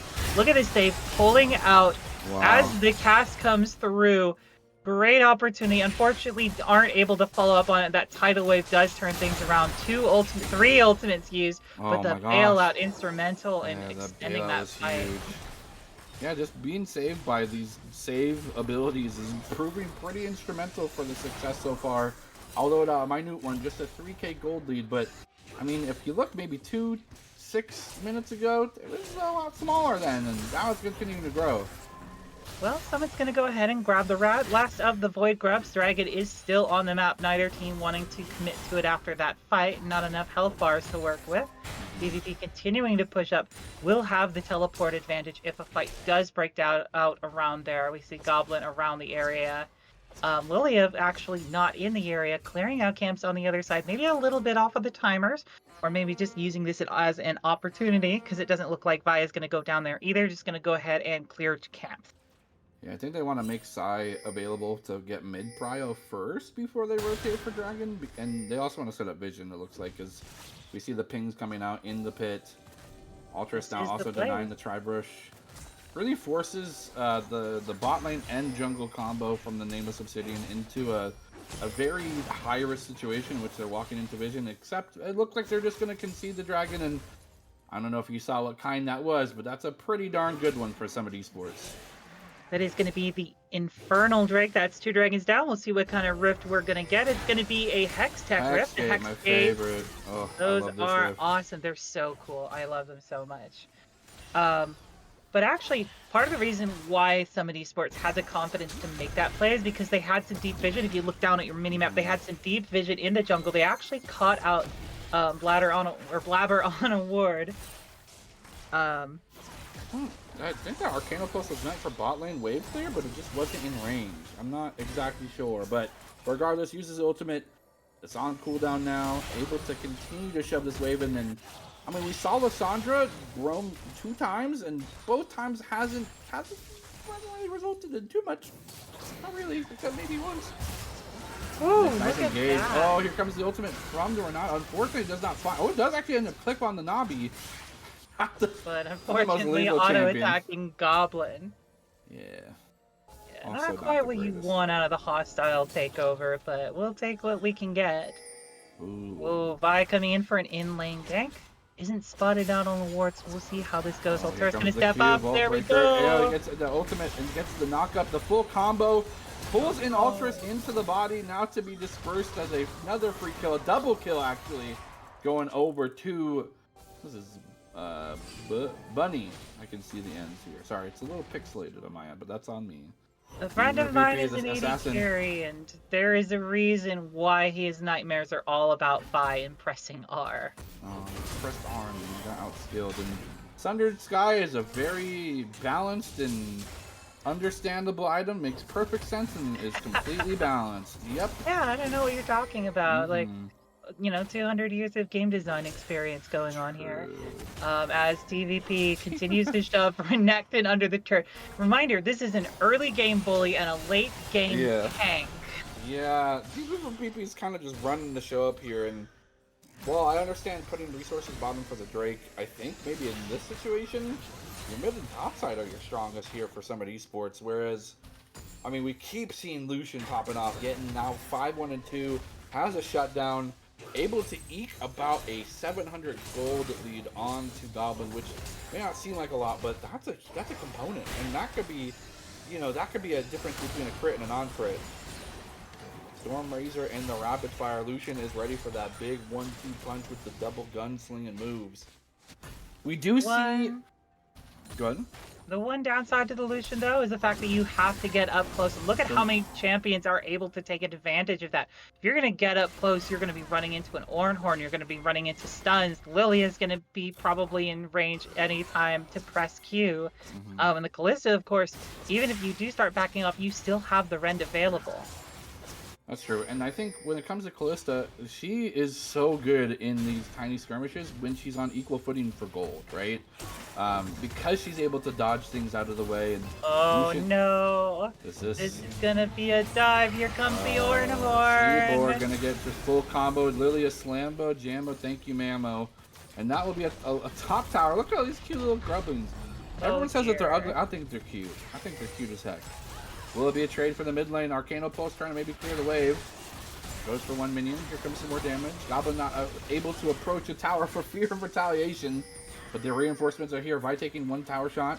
The bowling ball's here. Speed finds 2. They commit. Oh my gosh, they actually find the sleep, but the combo's here. The long range engage, and here comes the TP answer, the TP call. Oh no. You spawned and now you're gone. Somehow Summit Esports pulls it off. They've even used the hostile takeover as a zoning ultimate, and unfortunately, Nameless Obsidian was caught between a rock and an orange in a Lilia place too. Oh, wee! All right, everybody on board the Shelly, boom! We get another charge out of Shelly, no? I think they looked for the opportunity. I think we looked for another. Death opportunities and the sheer amount of damage. It could even maybe substantiate an inhibitor look, although that might be a little greedy. Just used to fade the wave, but the Grublings are here to tank anyway. A bit of a blunder. They lose a huge opportunity for a team fight ultimate just to clear a wave that wasn't going to be cleared anyway, and a fantastic move. Look at this, the double, look at them grouping up the double. Oh, the trigger seed is so huge in this fight. Big bowling ball. And then the TP is just an unfortunate play in terms of positioning. They thought they were going to have a better aggressive angle on this. Metashift ends up getting caught out. That's a 3rd kill, and that is what allowed them to have so much pressure. And now it's going to be a great state for Dragon. This Dragon, I mean, with Rend and Smite, pretty difficult to contest. Vi already not willing to spend or waste their time when there's precious money to get on the other side of the map. They are going to get red buff for themselves. I do believe at this point they can share it with 1 teammate until 20 minutes. It might even be worth it to wait, Vi. It might be worth it to wait to give to your whole... No. No, you got it. 10 seconds for 3 more buffs? I don't know. That might have been worth it. You're just going to give it to the Lucian, right? You don't want to risk someone dying and giving it over to the other team, right? I don't know if those ones extend, but I'm not certain. That's a good question. I'm gonna have to do a lot of research after this game. I have not played nearly enough. I don't think those ones extend for you. I'll have an opportunity getting like never-ending buffs if they keep team fighting. So if they're spread through the Voidborn, I do not think that they share on death. I mean, but I can be wrong. I am only human. I mean, it would be pretty awesome if they did. Oh, we were speaking about Deep Vision before, Lovely, and I got to continue to give it to Summit Esports when they have an advantage and they have just terrain and real estate to work with. Look at this stuff, even this hyper aggressive vision into the lane of bot tier 2 tower range. That's crazy. Blue buff also going to be gathered for the entire team just across the map, and that one they definitely want to share with their whole team. That mana regen and the cooldown reduction is useful for everybody. I don't want to point this out, and I don't know if I'm sure people have noticed already. There are caster curse be damned. There are currently 3 deathless people on Summit Esports. Surely they don't die. Well, you might have. Alterus is maybe gonna get away. He's good. Okay, DVP gonna be here on the bot side of the map, matching up with the Lissandra. The Renekton appears to have just completely given up, but that's completely fair as well, or not exactly. One only has the Megatron cloak to try and deal with this damage right now. Yeah, he's gonna take a lot of poke from this Lissandra. Force back Arcana away. Pulse Arcana 1. Pulse. Wait, where's the patient assassin side? They are just lethal. 2, 3. Oh! And that's a killing spree! Slam, dunk, Space Jam, and in the bottom lane, the Space Jam of their own. The Brittle will be proc, and the damage will be there. But here comes the Glacial Tomb. It'll be a prison, but for no one, they'll able to walk free. They serve their sentence, and on good and bad behavior. Oh, they're so bad. They kill under tower. They don't care about giving a shutdown. That was just for a message to be sent. I might care about that shutdown. It's going into the hands of that Lucian. Yeah. 6-1 and 2. actually That not- is a it's not strong AD carry. You got to watch out for what that champion is capable of, especially with a few items under the belt. Every single AD carry is terrifying as they start stacking up that crit chance. And Lucian is currently sitting on 2 items and some components for a third.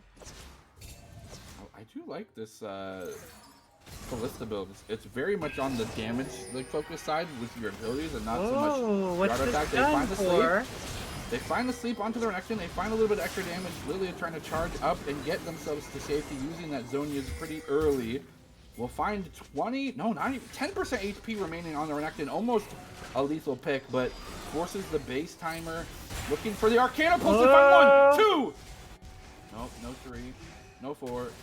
They don't And have the 5. vision. Don't have the vision. Well, with the Horizon focus, that first hit does illuminate around their target for a few seconds, but that did proc at that first Arcana Pulse, so they did lose it. That is why the sad B was called out. Ultras in a very compromising spot, but there is no sense of capitalizing on that for the side of Nameless Obsidian. They're struggling to find an edge right now, and Summit Esports is running with momentum. Oh, hello, Vi. You're just gonna get chunked for 2/3 of your health by guess what you walking into can't a do? bush. You can't That's look at Baron anymore. There's no vision in this area. Summit Esports has the entire area locked down in terms of vision. Orn might be getting caught out a little, but he's just drawing attention away. Summit Esports is going to go ahead and grab themselves the Baron.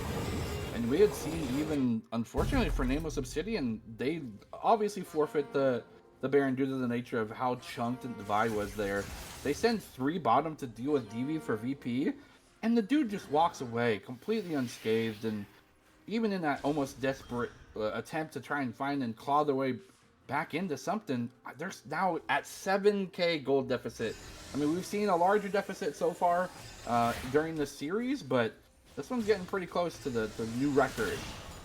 Well, Dragon is coming up. That Baron advantage is going to be big for that. It means you get to shove out the lanes. Ornaments. Ornament time. Who's going to get it first? Got the Luden upgrade. This is going to be big chunks of damage, and as I was kind of alluding to earlier, I'm not seeing a terrible amount of MR.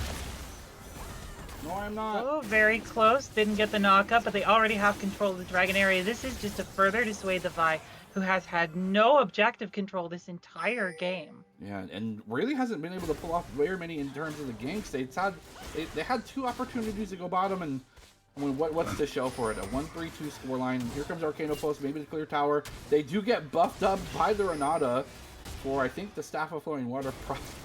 That's funny. That is very funny.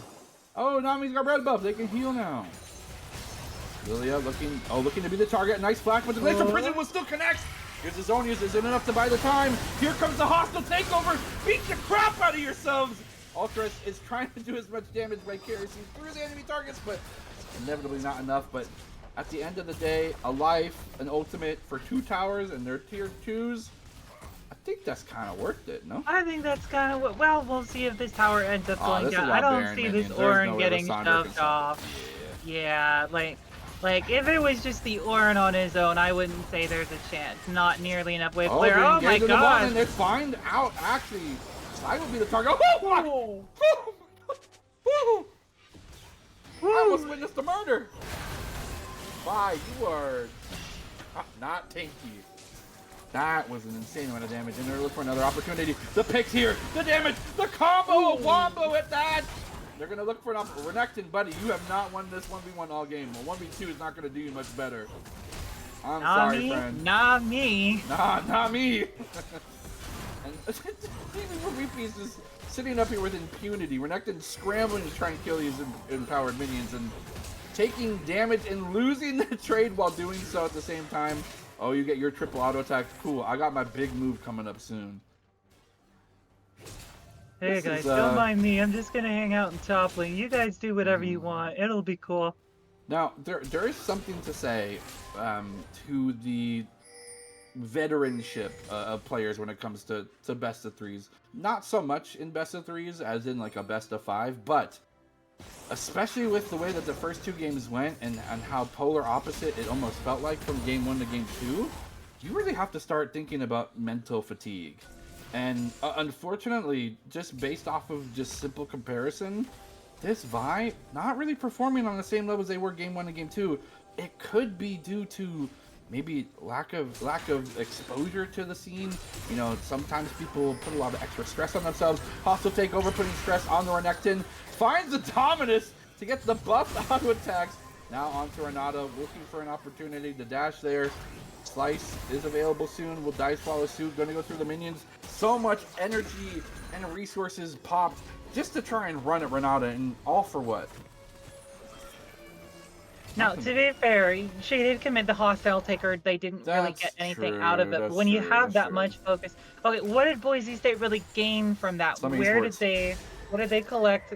Summit. I did say Summit Esports, didn't I? No. Whoa!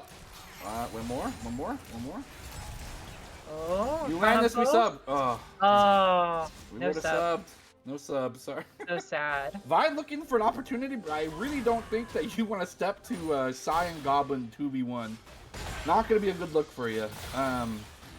I will say this, they do have an inhibitor, and truth be told, they are getting money. It's getting funneled through bot lane, but Geaver VP, despite their best efforts in keeping Renekton in check, it keeps getting bounced back, so much to the point that they can't even touch this tower. So as much as maybe they want to have an equalizing amount of pressure on both sides of the map, they just haven't locked it in just yet. They're going to go mid Baron lane buff instead. is no longer a factor. We do see that the True. bottom inhibitor has been taken. Now pressure being put on Great the call. middle section of the lane. Good call indeed. They're going to go ahead and take that inhib. Looks like they're just going to back out. They do have free reign Just of the all go map. five Both top, yeah. Baron and Dragon are going to be coming up here. Yeah, pressure the top lane. You've already got minion pressure in the middle and bottom lane. You may as well go ahead and grab yourself an extra tower while you're waiting for the dragon to come up. Pulse for zoning. Finds 1, 2, 2, 3, 4. Oh, the storm surge. 4. Oh my goodness, the double kill. Could have waited for the sleep. That's okay. The discombobulation doesn't matter. The team of Nameless Obsidian turns to shambles and cracks into a billion little pieces due to the fact of the true ascended Xerath. Summit Esports looking to end this. They do get the top inhibitor, and there's just not enough fighting power left in the tank for Nameless Obsidian. Summit Esports looking to clinch their first win in their inaugural opening up match here in Metashift in the Xenon division. Summit Esports will strike true, and they will win the series. Just excellent play across the map from Summit Esports in that final game. And sometimes that's what it comes down to. It comes to the stamina to be able to last through longer series. If you take these to game threes, the other teams start getting tired. Like, that's one of the upsides to losing. Is that whenever you do make mistakes, whenever you do lose one game in a series, that's okay. That you're giving yourself an opportunity to build up that stamina, build up that mental fortitude, that mental ornitude, as we saw in this last game, pulling out the Ornn. Holy cow, DVP playing that so well, honestly, across the entire map. But I just want to shout out that Ornn for the aggression into a champion that should have been just tearing through his lane. Yeah, I mean, truth be told, there were shining moments from everyone on Summit Esports. We may be a little biased, but A little. they did win. So I mean, like what do you want from us? we've got over here, we've got our logo right up over here. Over That's here, right. yeah. Yeah, So right. you know It's who we're way far rooting away from for. me. That's not a secret, but Not a secret at all. But again, great contention by Nameless Obsidian, taking a game and bringing it to game 3. Truth be told, they really did feel and look like a different team between game 1 and game 2. And unfortunately, maybe just due to draft or maybe some other factors, they were not able to clinch it tonight. But we appreciate, of course, them playing the first inaugural matchup again for Summit Esports Team. It's a great showing, and I very much look forward to the rest of the season. If you were to give a player of the game, of the series, who would you give it to? oh, this is actually a really difficult question. Like, on one hand, I really want to give Desai excellent performances in all 3 games, incredible burst damage. But I do have a bias towards the top lane, and Oh you shit. gotta admit that DVP, like, off the Zac, aside Oh, from the Zac, don't the count Zac game didn't two. do Just too. don't look We're at not that counting the Zac. one. Look the other Olaf way when we doesn't talk count about as a that. champion. Like, Okay. looking at the Ornn, looking at just how that tank was able to completely flip team fights and flip the hmm entire structure of the map. Um, that to me is like how you play the top lane. You create the pressure and force them to commit resources to Right. you and lose everything in the process. Yeah, and I'll take a bit of an out because I love this question. I got to give it to whoever's in charge of main shot calling. For a considerable amount of time during, I think, the first 2 early games, game 1 and game 2, maybe they're just focused on lane, things of that nature. But once Summit Esports started grouping and started making calls, they were able to really show that they're a fighting force and again, really, really bring a lot of excitement to see what else they can produce during the rest of this season. Again, with Metashift in that Xenon League. But I don't know about you. I want to play some video games tonight, so I think I'm good. Do you have anything to add at all, Lovely, before we Yeah, turn it I off? think you and I are gonna go head over to the Rift, and maybe we'll see if we can beat Hmm. each other's ward scores. We'll see what we can I'm do. only going to stay in base and play swords. Thank you, ladies and gentlemen, for tuning in. We really appreciate it. And again, if you want more content, feel free to follow. You'll be notified every time we go live. We have tons of stuff going on every week. Feel free to look for the Discord server too and join it. There's a bunch of cool people. I might be there even. Lovely, will you be there? I'll Well, be around. shoot. Guys, come play video games with us if you want. If not, whatever, all good. We appreciate you being here regardless. Thank you so much for Glovely being my co-host here, bringing it down. Summit Esports, thank you for putting team together. Thank you to Coach Nightmare as well for getting the strats, picks, and draft plans set up, and a huge shout out to production, of course. But that will do it for tonight's stream. We really appreciated you being here. Can you reach the summit? We'll see you next time. Where is it?